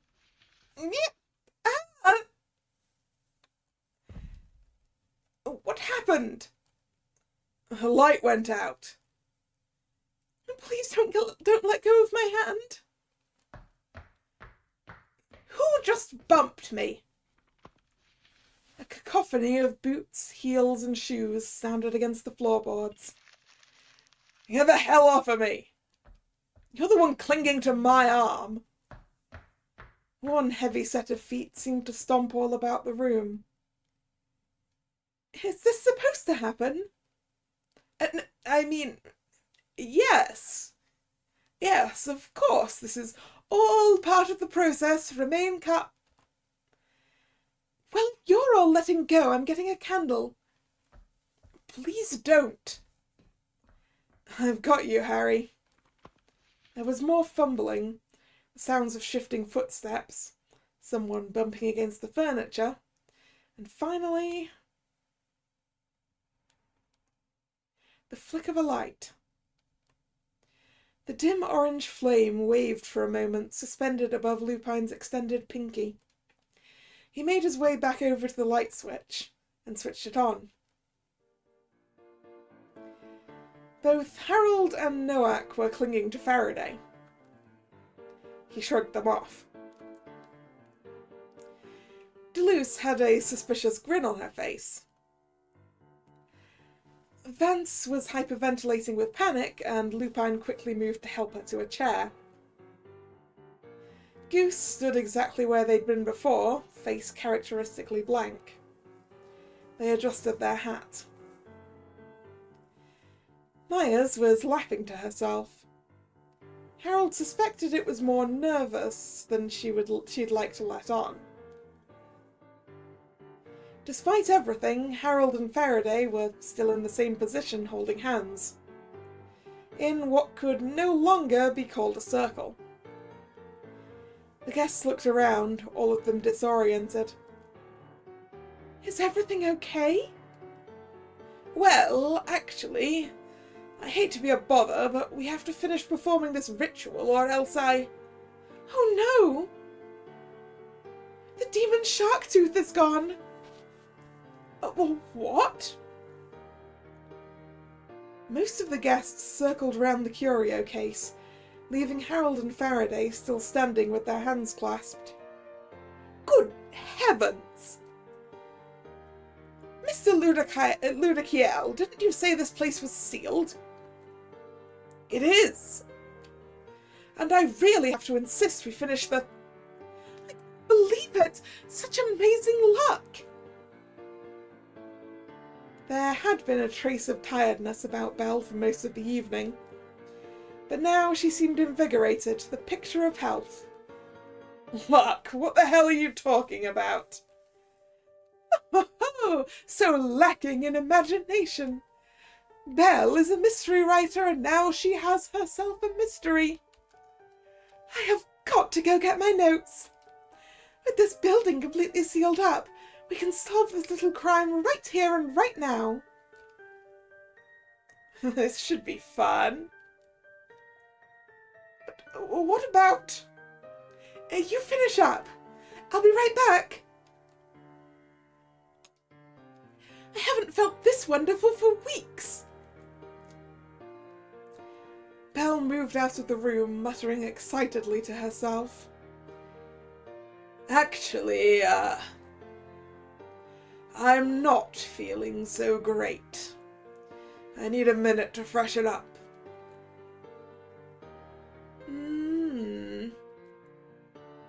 I should do a check around. What if someone's hiding out somewhere? Can't solve the mystery if we don't have all the clues. There is a criminal on the loose. No way you're going around this place without someone to protect you. Oh, how horrifying. Someone might take something from my curio cabinet. Dear.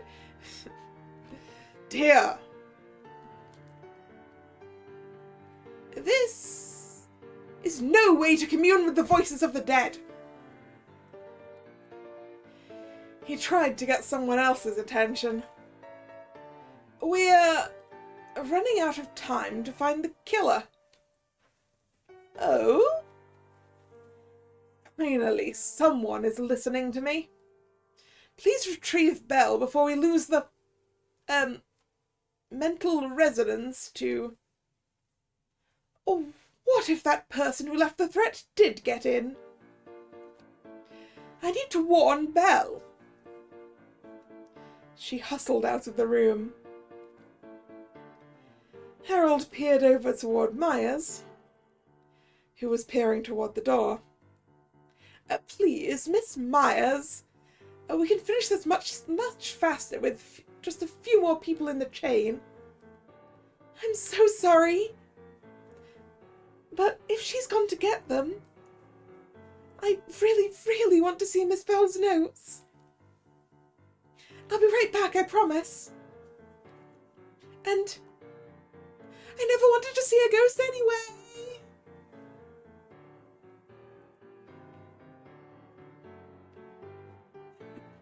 Well, Drag, at least it's a partially completed, completely and utterly fake ritual.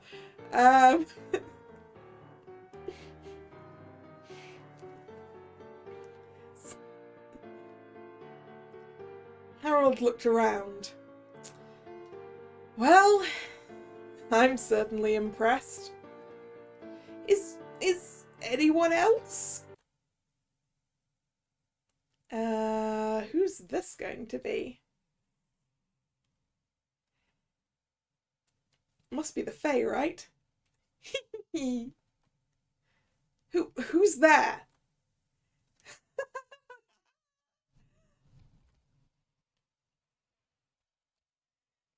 Lupine hopped from behind a chair.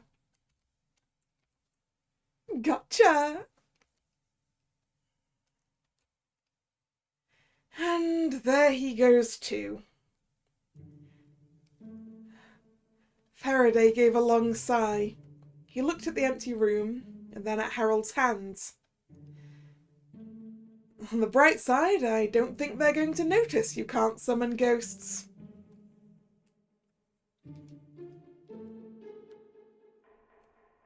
I brought 3 stray imps from home. Had a whole light show prepared. I'd almost finished unsealing their vessel. It was going to look astounding. But now, let's just reinforce the seal and be done with it. Man, it's really just sealing and unsealing with you, huh? What else am I good for? That cheery little line killed the whole conversation dead. The pair slowly finished their work. I sort of forgot how stressful it was to be around so many people. Yes, I am a bit out of practice. We'll get through the night, and at least we know neither of us stole the thing. I suppose that's true. Of course it is. You haven't let go of my hand since you took it. You know, maybe having invited a thief to their party will make me look better. You know, by comparison. Harry. You really are depressing sometimes. If I'm so depressing, why don't you walk away with the others? Well, I would.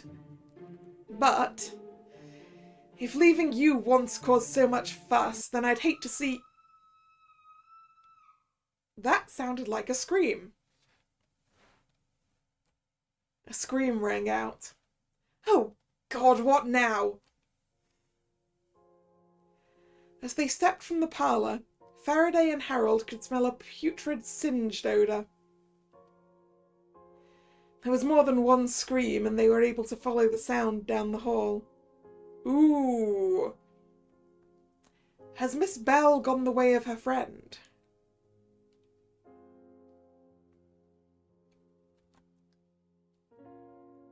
They followed it further, descending to the boiler room.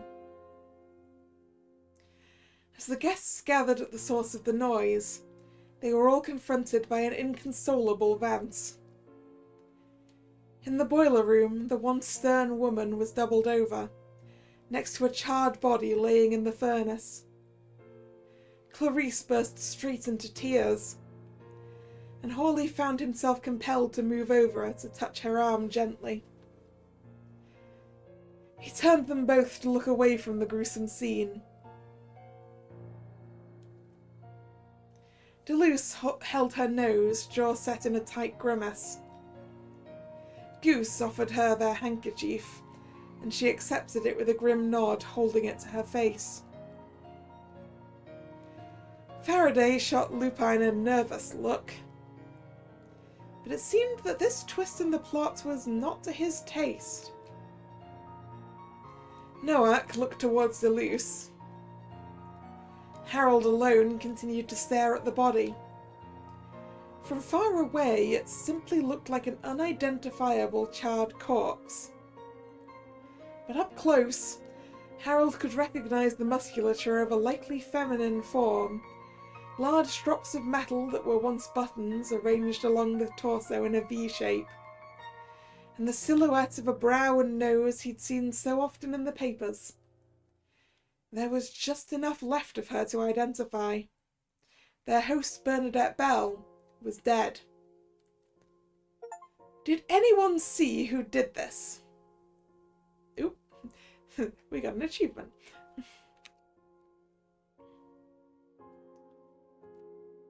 No. Just heard the scream. Clarice wailed and clung onto Hawley. Why would anyone do something like this?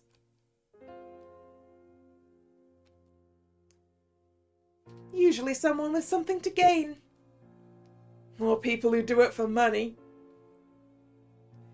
Lieutenant Noack flicked his gaze towards Goose, who had walked over next to the Fae, leaning down to whisper. They looked up and stood to full height, looming over the rest of the guests. It wasn't hard to imagine this tower of a person picking poor Belle up and shoving her into the furnace. Yes, it's pretty obvious. Merrick is in the military. Killing people for money isn't beyond him. Dear, there is a hitman right there. There is no bounty on this lady, trust me. Vance rose to her feet, pointing an accusing finger at the rest of them. I've had it. One of you did this. Vance dissolved into tears. Shouldn't we call the police? Harold pinched the bridge of his nose. They can't get in until sunrise. The house is still sealed. Can't you just unseal it? Not this one. I am much better at sealing things up than letting them out.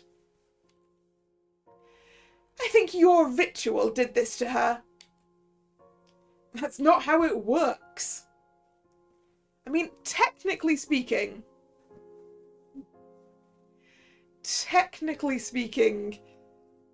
I I think the ritual did sort of do this, in the manner that someone participating in this ritual did the first murder and believes we can summon ghosts and decided to kill Belle before she got to ask who it was, I assume. But yeah, how did she end up at this end of the house? You'd have thought her notes were in her study, which is upstairs, and this is downstairs. Doesn't feel likely, maybe?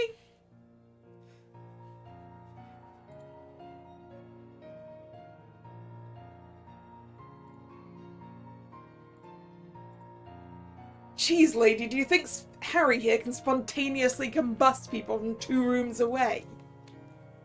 If he had that kind of ability, sure as lightning wouldn't be getting treated with this much disrespect. Settle down, Hawley. She's just upset. It's normal to be irrational. Irrational? How dare you? As sketchy as he is in his personal life, jumping to conclusions doesn't help anyone. And there's something else going on here. Of course you feel safe. You've got all the strong men wrapped around your finger. Excuse me? Not a man. Yes, we're all very aware that one of them's your husband, and you've been flirting with the other all night. Maybe if we can question you all and check for evidence, then we can figure this out. I don't want to be locked in here with a murderer. Have no fear, little miss. I'm more than happy to stand guard until morning for you. Look who's flirting now. And next to a dead body. I'm appalled by that accusation. Protecting a lady isn't flirting. It's just the right thing to do. And parties are supposed to have flirting. Parties and flirting are hand in glove. If anything is inappropriate here, it's the murder. Maybe we should be in separate rooms. Not that I'm worried. I could fight off any one of you. Really helping your case over there? Please, give us some space to examine the body. Don't touch her! I don't think we can without the whole thing crumbling into a pile of ashes. Faraday knew, before the words even left his mouth, that it was precisely the wrong thing to say. With a mighty sob, Vance pushed past the rest of the group and rushed up the stairs. Harold decided to take control of the situation. Listen up. We will all stay right here in this room. I will go and get Miss Vance, and then we will wait in here until morning. Not a soul touches the crime scene. There is likely only one killer, and against all of us, surely logic and a communal thirst for justice will win out. Yeah, no. I'm holding myself up in a room by myself until morning. I'm seriously going to lose it if I have to spend one more minute in this smell, or in this company. She left, quickly followed by a protesting Noack. Harold's second attempt to keep the guests together was equally successful as the first. Soon, only he and Faraday remained.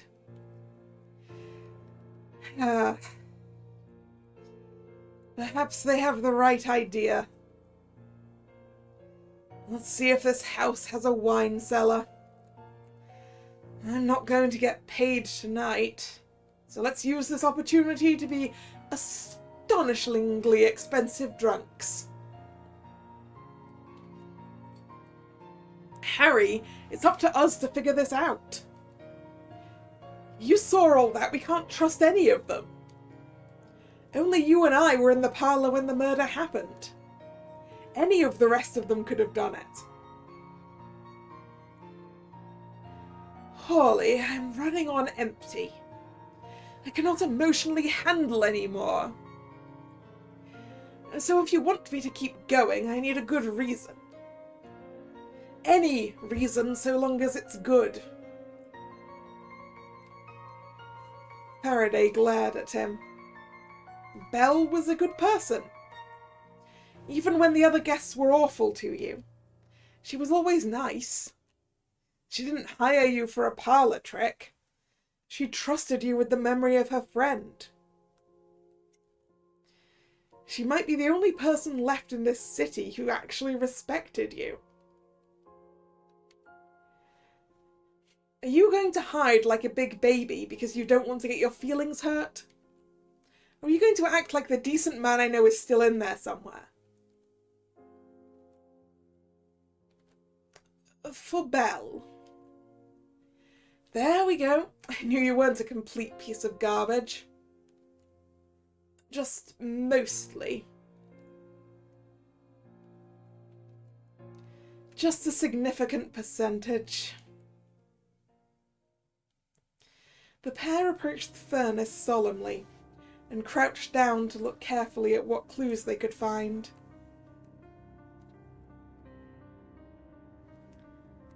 Okay, there's a little soot sprite guy here. Is that a pile of soot? Why is it so far away from the furnace? Harold knelt down to get a closer look, reaching out to touch it. Ow! He recoiled, fingers stinging. Was it sharp? Harry, are you listening to me?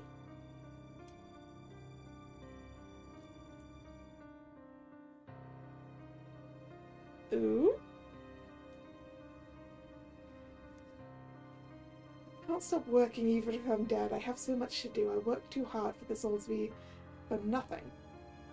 Huh? Hand me that notebook. I feel like I have to write. Right now. Faraday handed him the notebook and Harold immediately set to scribbling. What are you doing? Harold's right hand continued to write, but his left jerked the book out of his hand. He put a hand to his temple. Oh, thank you for that. He shook his head, clearing it out. Are you all right? Yes, I'm fine. Was that a stray imp? Half right. I believe that was Belle's imp. Which would be why it's a pile of soot, I guess. I should have recognized it. Creative imps usually have a spike or spines of some kind. They push their users to keep working. Different people are motivated by different things. Some people write out of a fierce desire to change the world. Some draft out of spite. It always ends up poisoning the user. It looks like Belle's sense of self-worth was tied to her writing.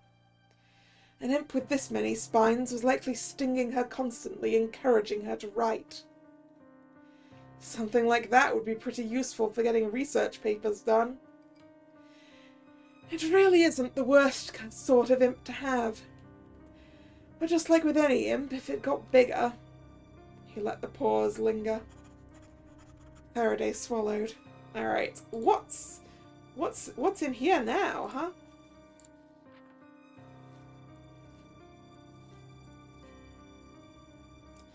We have deceased on Bernadette's page.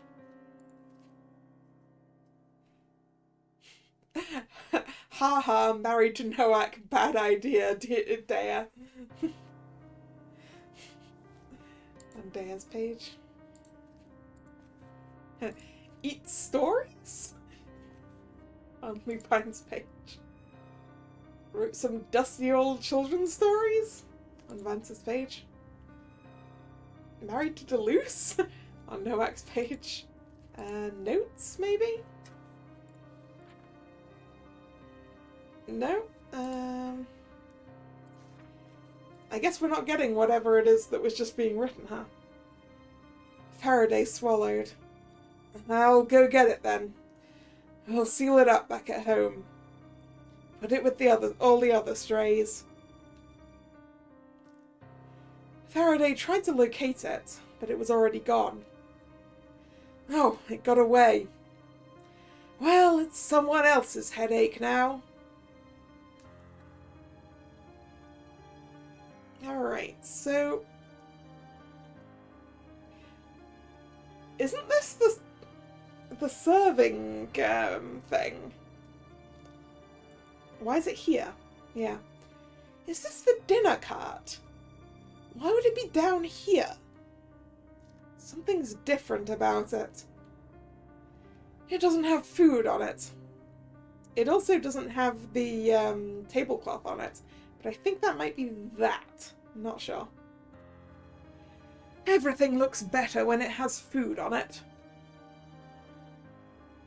Do you think I'd look better if I wore a fruit hat? What? Nothing, just a thought.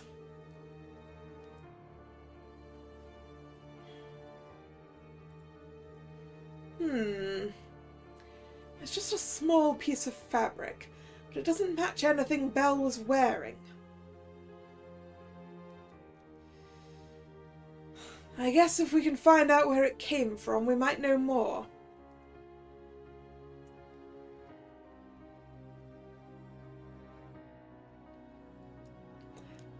Yeah, I mean, also stairs. Like, how are you getting this down the stairs?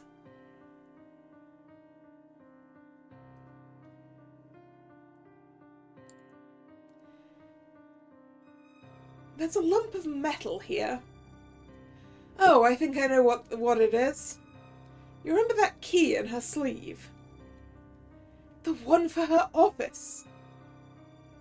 Yes, when I look closely, I think I can see a little of the shape left. Barely. But it's enough to tell for certain that it's her office key. When we're done here, we should check up in her office.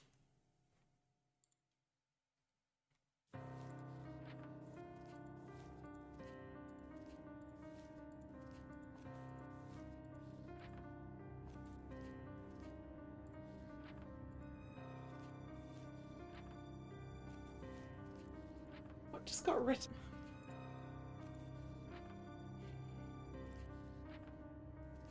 Is there something? No?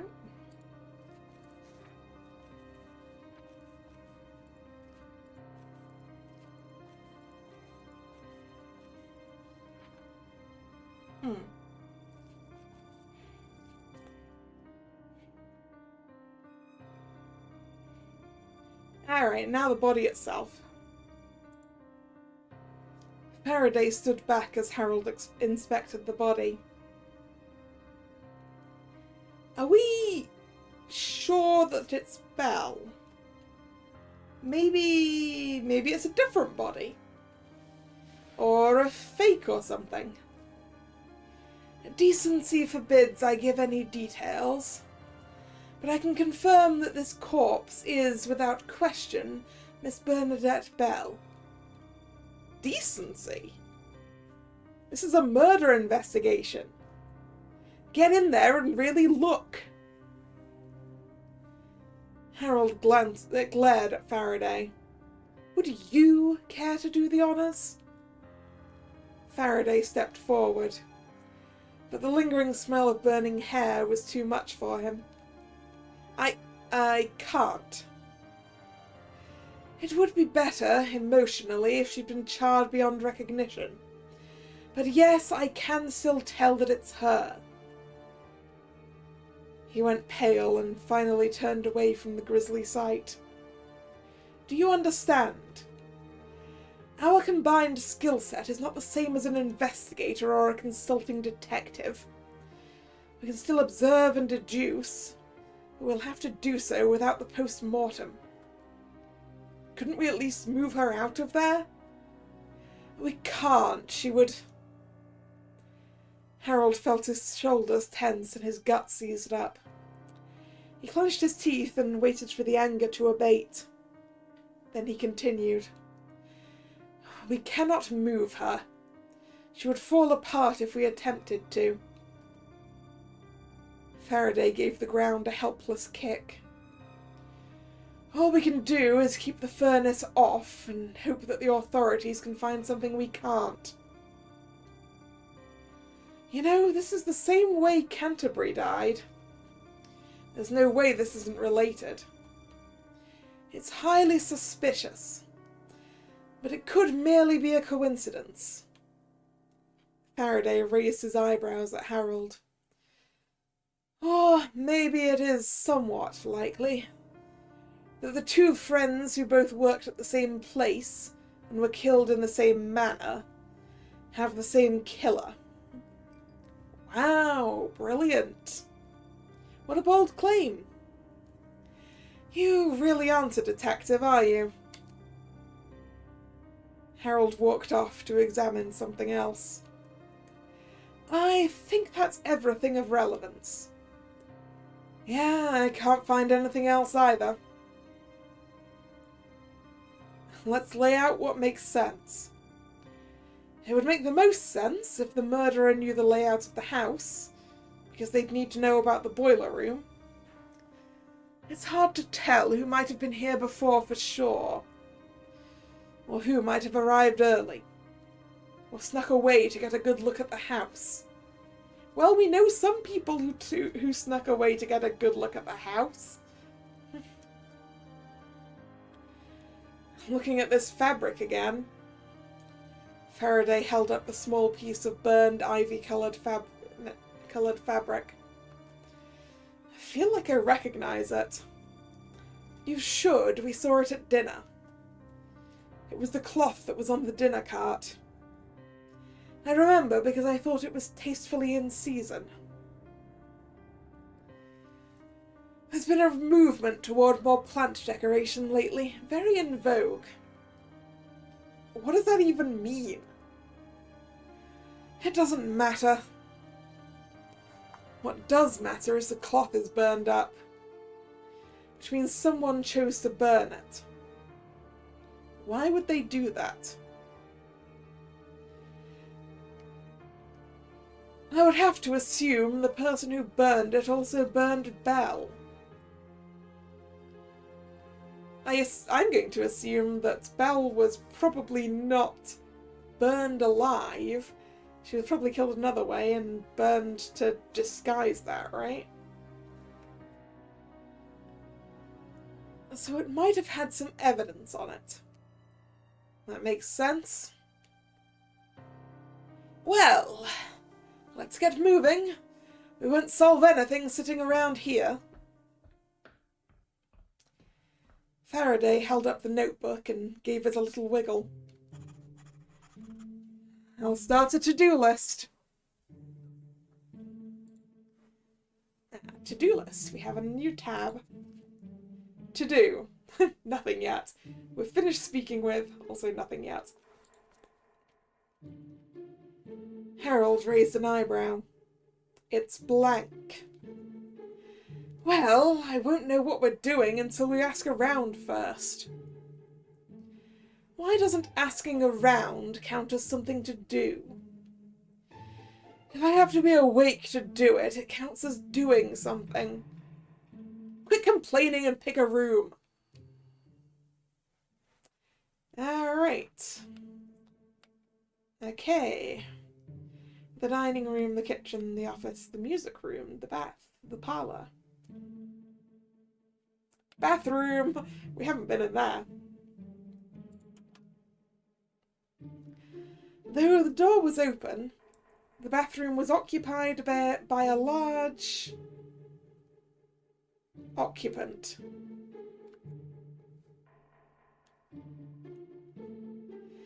It was a tight fit, all three of them standing inside. Hey, are you all right?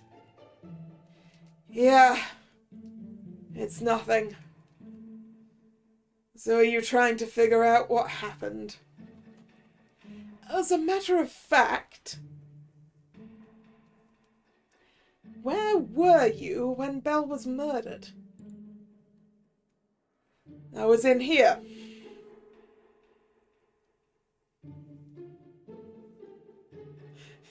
If it's a tight fit, why did you bother going in and not going out to a bigger room? Probably because Goose ain't moving, and also because it's hilarious. The whole time? Yes. Goose's hat slipped even further over their eyes. They looked clammy. I feel sick. That does seem believable. Let's try someone else. It's, really cramped in here. Please leave. Okay, let's go with the music room, because that's another room we haven't been in. They found Duluth in a music room. Man, yeah, I was about to say, hell of a music room. It's got its own organ. At the north wall was a massive pipe organ. Go away. I'm looking for snacks. Why in here? Do you think that you're in... I know where I am. I'm in a room with a massive pipe organ. I got a better look around than either of you did. You didn't even know there was a music room here, let alone a massive pipe organ. No, I suppose not. Just answer a few questions for us, please. Where were you when Belle was murdered? Seems like you could solve this easily by just summoning her ghost and asking her.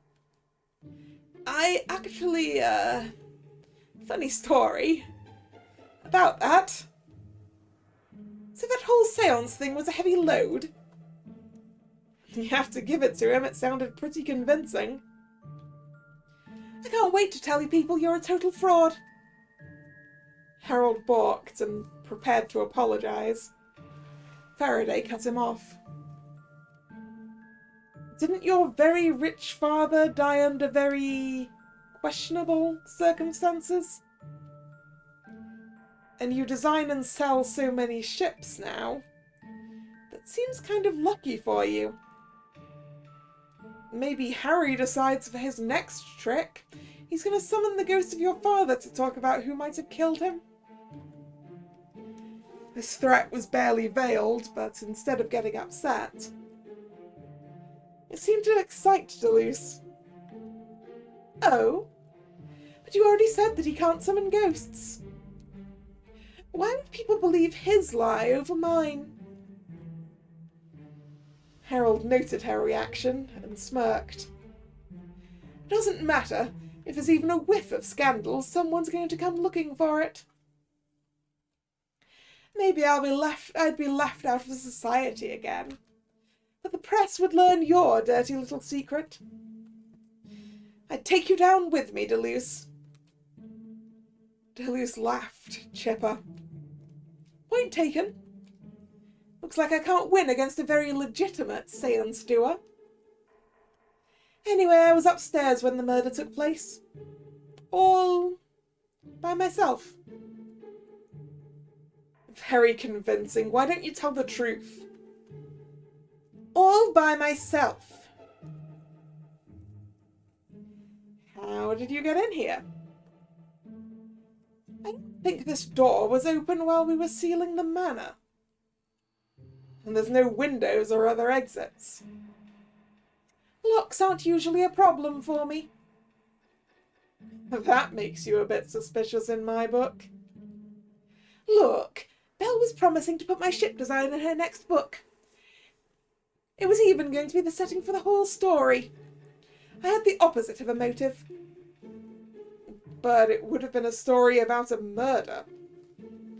Who would want to buy a boat that had a murder on it? Fictional murders are classy and fun. People aren't usually bothered about the context, just hearing the name would get them interested. Exactly. Glad you're catching on, Ludikiel. I would have had a design featuring heavily in the mystery. It would have even sold. It would have sold even more than I already do. People would come for tours. Her being dead is bad for business, simple as that. And you know, she was kinda a nice person. If you suspect anyone, look into my human barnacle, Merrick. He always likes to screw things up for people. And if it's me who's involved, even more so. What do you mean by that? Screw things up, what? Yeah, he's sabotaged business deals of mine before. This project with Belle would have meant maybe even getting international attention. He would be furious if I got more opportunities. I'm already out of his league and he's only getting farther behind.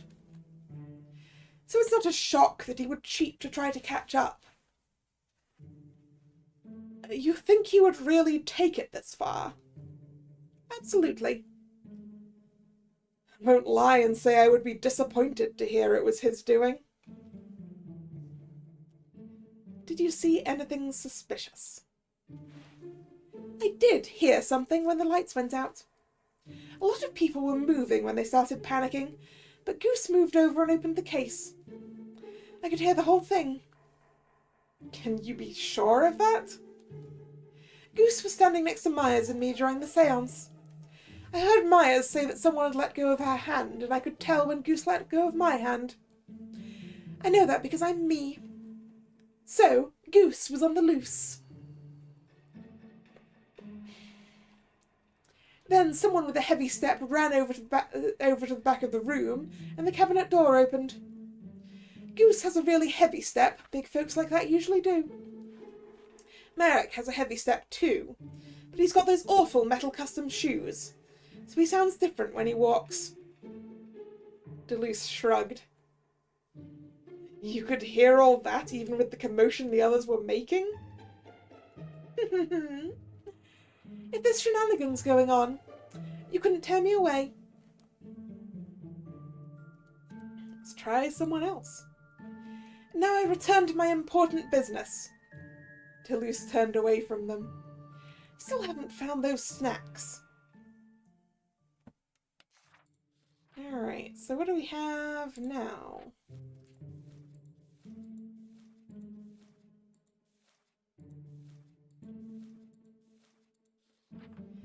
Nothing else in there. To-do list. Get Goose to admit they took the tooth. Confront Noack with his motive.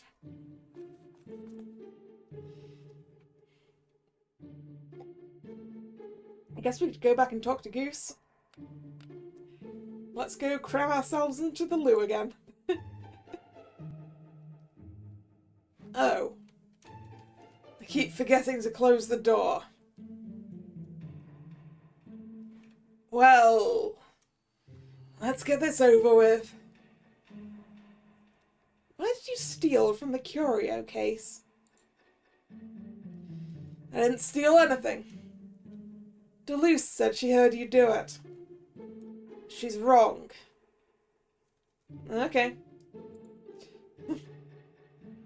It's, yeah. It's the same thing as last time. Well, I guess we need more proof.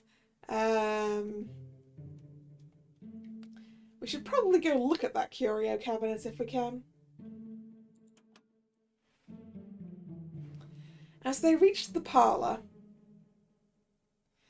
they found Lieutenant Noack in an armchair, tapping his foot in idle irritation. We have a few questions. Oh, this'll be rich. Where were you when Belle was murdered? I don't have to cooperate with you. You're both, frankly, beneath me. What the hell am I going to... Sorry, no. What the hell am I going to get out of answering questions for you? The warm, fuzzy feeling of human decency for solving an innocent person's murder? Pass. Now get lost, both of you. Oop. Eyes opened once more on Noak's chest. And at the sound of his order, Faraday's legs gave another unwieldy twist. With shuddering, contorted steps, both he and Harold stumbled out the door. Harold was on the ground in a heap. How unpleasant. But as we both know where we are, it seems that his imp doesn't force us to take his words literally. So if that's how it works, I don't care how it works. I'm going to kick his teeth in. But we cannot kick any teeth anywhere until we learn how his imp works. And more importantly, the investigation goes nowhere until we question him. Fine. Let me think. Eyes tend to be found on authoritarian imps. People conscious of the control others exhibit through the social gaze. Yes, people's imps manifest eyes to watch and judge them. But Noak doesn't seem to care at all what anyone else thinks of him. Maybe it's a repressed fear? You're projecting that, I think. Smartass. But seriously, if he were scared of how others perceived him, he'd keep his imp hidden. But he wears his like a literal badge of honour. Faraday, you're a genius. Now, been a long time since you called me that. I've seen an imp like his before. It's very common among police officers. When one is intimidated by the officer using it, then they're compelled to follow the officer's orders. So all we have to do is not be scared. Well, I can't help it. I'm trying to stand up to him, but he unnerves me. What are we going to do? Switch cases. We need to turn our thinking around. We've been trying to solve the mystery of Bell and Canterbury's murders, when we could have returned to the mystery of the missing wine cellar. Oh, no. Don't worry, Holly, it's not so bad to give up. In fact, the more you do it, the easier it gets. With a little practice, you can give up on everything at all, for days at a time. No, I just had an idea, but you're not going to like it.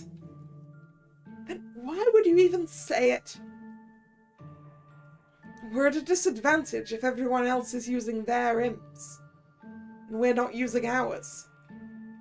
Yes, but I hardly see how you taking off your glasses is supposed to...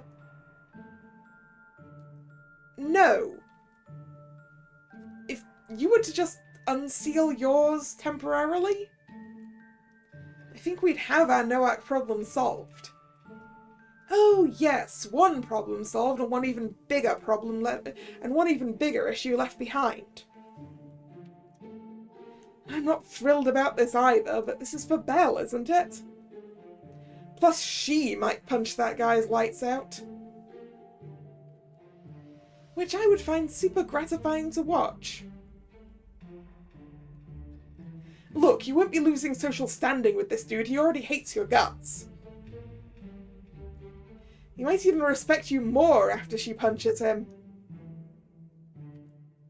Extremely unlikely. You can never be sure with guys like that. Be honest with me, can you handle this? Tonight already sucks, I'll survive. So please? Holly groaned and put a hand up to his mouth, looking vaguely ill. Please?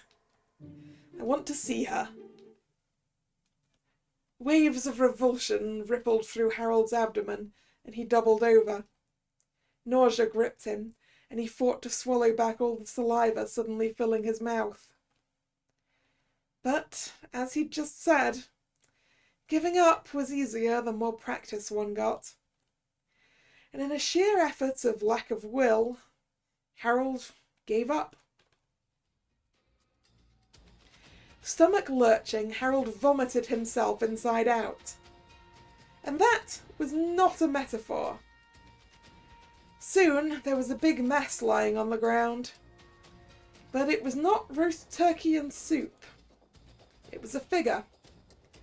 And though she was not human, she'd been around too long, and grown from too many of Harold's repressed feelings. The public considered imps to be something they could control. An imp would not talk back. The public would not refer to her as an imp. To them, she was a demon. But the two gentlemen called her Maggie. Maggie hopped to her feet, squealing with glee. "Holly, you asked for me? I knew it. I knew you'd want to see me eventually." She opened her arms wide and her eye vein pulsed with joy. "Here I am, just for you." Yay. "I know you're having a bad night, and I'm going to protect you. Do you know just how badly I've wanted to throw my arms around you? Let me wrap you up. I'll never ever have to let go, and nobody can ever hurt you. Not never ever again." "No thanks. Let's just question Noah and get this over with, okay?" Faraday stepped toward the door, but Maggie jumped in front of him, wagging a finger. You know what I want from you first." Maggie bared her sharp teeth. Faraday shrunk away from her, but he wasn't fast enough. "First, I want to see your notebook. I love looking at it." She snatched it from his hands and scribbled in it, giggling to herself. "It's been so long since you let me hold it. I read through it all the time when you were gone." Ooh, okay, what's in here now? Oh!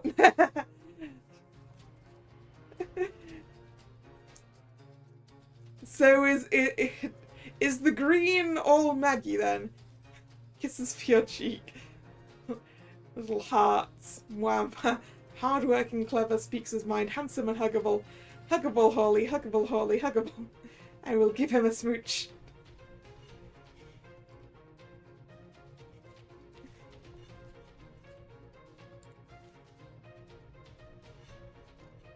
I'm sad because I'm Garbo. Cool sideburns though. Harold. And Maggie.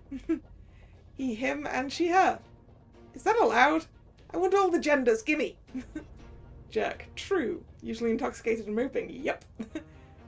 Haha, Hawley, you're so smart, we should kiss. So she's only doodled over those ones, right? We gotta check. The notes? No. The to-do list? No. Okay. There! She handed it back to him. Faraday looked slightly shell-shocked. You're not going to... Oh, are you disappointed? Maybe you thought you'd get a big old smooch out of the evening? No, I remember what you told me. Maggie, I don't like it when you hold me tight like that. Maggie, your spit is literally acid, don't kiss me. We can keep taking it slow, no worries. PDA is off limits at a murder scene. This is an absolute rule. Unless you really wanted to blow off the investigation. Just get drunk and canoodle in the wine cellar. Very romantic. Maggie, you're always so much. But Harry really looked at it all the time? Of course! Things got so much worse when you left. He kept stuffing more and more of himself in me. Because we're a disgusting, awful person. I tried to be good and let him have me removed, but I just hate being so gross. He really made our body look so much better, and I like using that one instead of this thing. Because I'm disgusting and inconvenient and I would just go away forever. We could be a normal person again and people would like us. But even if you left, I always believed you still cared. I thought about you so much more than Harry did, more with every passing day. I looked at your journal every day. You have to know that, Hawley. I would even spell it, hoping some trace of you was still left in the pages. Please, can we question Nowak now? Maggie's demeanour was wild and full of pent-up drive, but Hawley's unenthusiastic response evaporated all of her excitement in short order. Fine. Maggie walked over to the door and gave the side of her head a casual smack with the heel of her palm. She muttered to herself, I'm not cringy, Harold Edwin Ludakiel. You're cringy.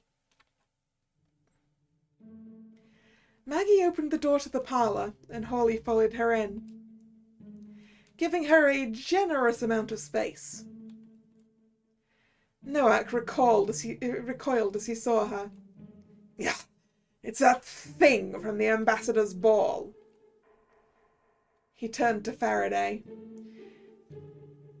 Did Ludakiel decide that I hadn't had enough ruin? Or Hey! I'm not here to explain myself. I'm not even really here to solve that murder. But I heard you bullying my Hawley. Hey! Quit hiding, Ludakiel. Only a coward hides behind his imp. And this one you really should have kept locked up. An ugly imp is the sign of an ugly soul. That isn't even remotely how it works. Just for the record. Maggie was positively glowing. Holly, you stood up for me. I wasn't standing up for you, I was standing up for Harry. Same diff. Anyway. She turned back to Nowak. You think I'm ugly? That's nothing compared to what your face will look like if you don't start apologising to my Hawley. Now! She sucked in her cheeks, then spat a wad of bright green something on the floor. The carpet sizzled just for a moment, but long enough to burn a coin-sized hole into it. Nowak tried to employ his imp, the eyes flashing. Get away from me, freak! Faraday took an unwilling step back, but Maggie threw back her head and laughed, striding forward and staring him dead in the eye. Aw, you want me to boo-hoo and cower? You want me to nod like a good little boy? That part of me is stuffed in the broom cupboard like the silly nerd he is. With her free hand, she dug her knuckles into her temple. And he'll shut up and let me do my job, if he doesn't want me to come out later and snap his fountain pen collection in half. She turned her attention back towards Nowak. Speaking of the increasing odds of snapping things in half, say sorry to Hawley. Seems perfect just the way he is. Maggie, you're taking it too far. It's not even about me, I just want him to... Shh, Hawley, we need to hear him. Nowak lifted his arm, intending to backhand Maggie, but she caught his blow before it could reach her cheek. Oh, the lad wants to brawl. Now does he? Nowak tried his best to struggle free from her grip, and he kicked at her. Her grip was tight as steel. Unfortunately, his boot toes were tipped with steel too. It dug into her side and she dropped to her knees. Nowak loomed over her. Faraday let out a cry of outrage, but Nowak turned his imp's gaze back toward him. "Don't move and shut up!" Faraday's feet froze in place and he ground his teeth together. Nowak grabbed Maggie by the hair and lifted her up. "Well, I suppose the case is closed now, isn't it? Ludakiel's demon ran amok and started killing people. Lucky for all involved, Lieutenant Nowak was there to put it down." Maggie's scalp was in a fair amount of pain, but both of her hands were free. She took aim, pulled back a curled fist, and punched Nowak in the shoulder. Maggie did not have steel-tipped fingers, but there was traditionally a reason why humans feared demons. When her blow made contact with Nowak's shoulder, something popped. Yet it does really sound like he did it, right? And even if he didn't, he seems like a terrible person. Can we just blame it on him anyway?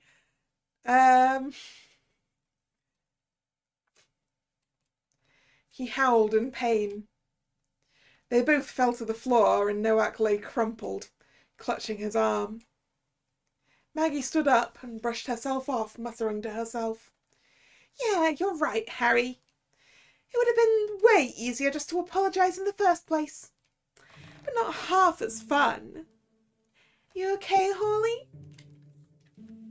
Faraday's joints loosened and he nodded. She looked at Nowak. "Now, you be nice to him and answer his questions.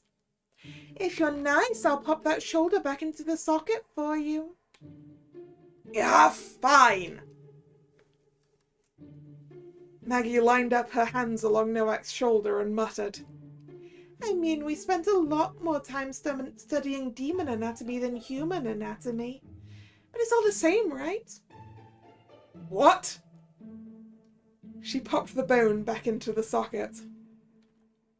Nowak did his very best not to cry.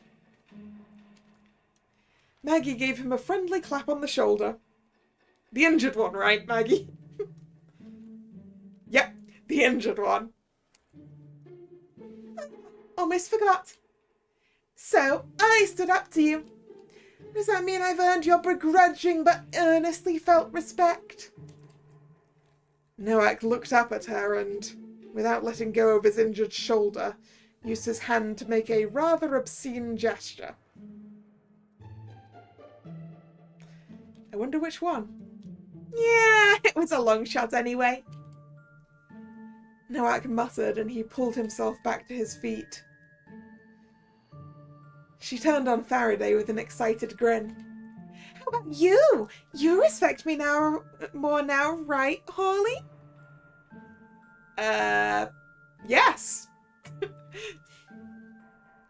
Respect. Respect is definitely the emotion involved here. Yep.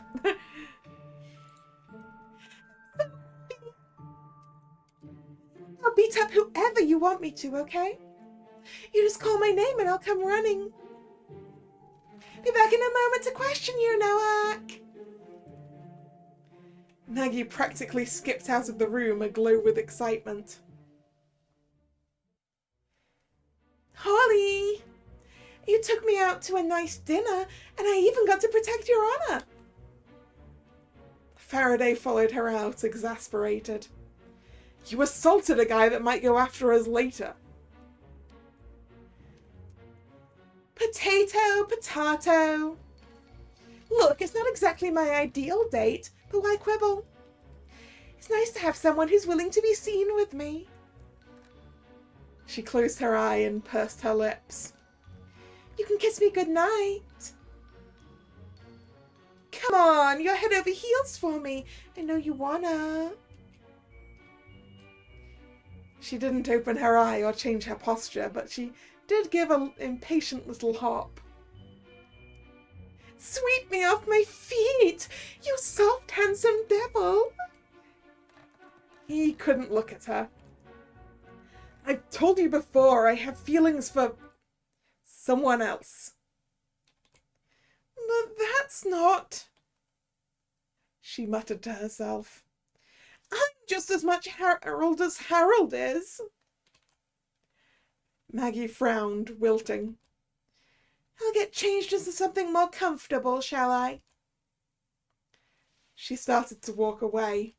Hey, Maggie, She cut him off. Don't worry, cutie.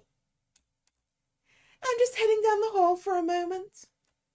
Nobody likes watching someone throw up. We're swapping back, are we? Harold walked back down the hallway, wiping his mouth on his sleeve. Ugh. Tastes like a niece and resentment. 100 apologies for her behaviour. You know, after all this, if you want to talk, she's a bit much for me, but you... as I've said before, just ignore anything she says. It's not a good idea to dwell on it. He put his hand to his temple and rubbed at it, muttered something to himself, before turning his attention back to the doorway. Shall we? And without waiting for Faraday to respond, Harold walked back into the room. Faraday ground his teeth. Stubborn. And then followed Harold. Looking at the time, I am going to call it here and we'll finish this up another time, because this is very intriguing and it's probably going to take a lot longer than I think it would, because we still haven't even questioned everyone yet. So yeah, here seems like a reasonable point to end. So yeah, thank you very much for coming. It's been fun. If you're new here and you've enjoyed your time, consider subscribing to the channel. You can also follow me on social media. And if you want to check out this game for yourself, there's a link to the Steam page in the description box.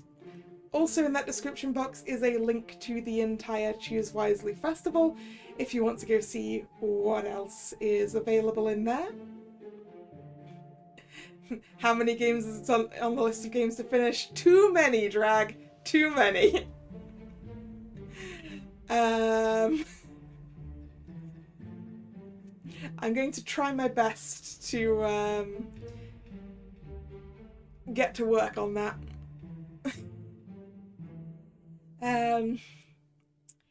Anyway, where was I? Yes. The streaming schedule for this channel. You'll find it both over on my social media and over here on YouTube in the posts tab of the channel. The next scheduled stream is Wednesday, 7 PM for the next game I chose for this festival, The Murder Hotel. So hope to see you then or another time. Once again, thank you very much for coming. And this is Kalla signing out. See ya. Bye bye.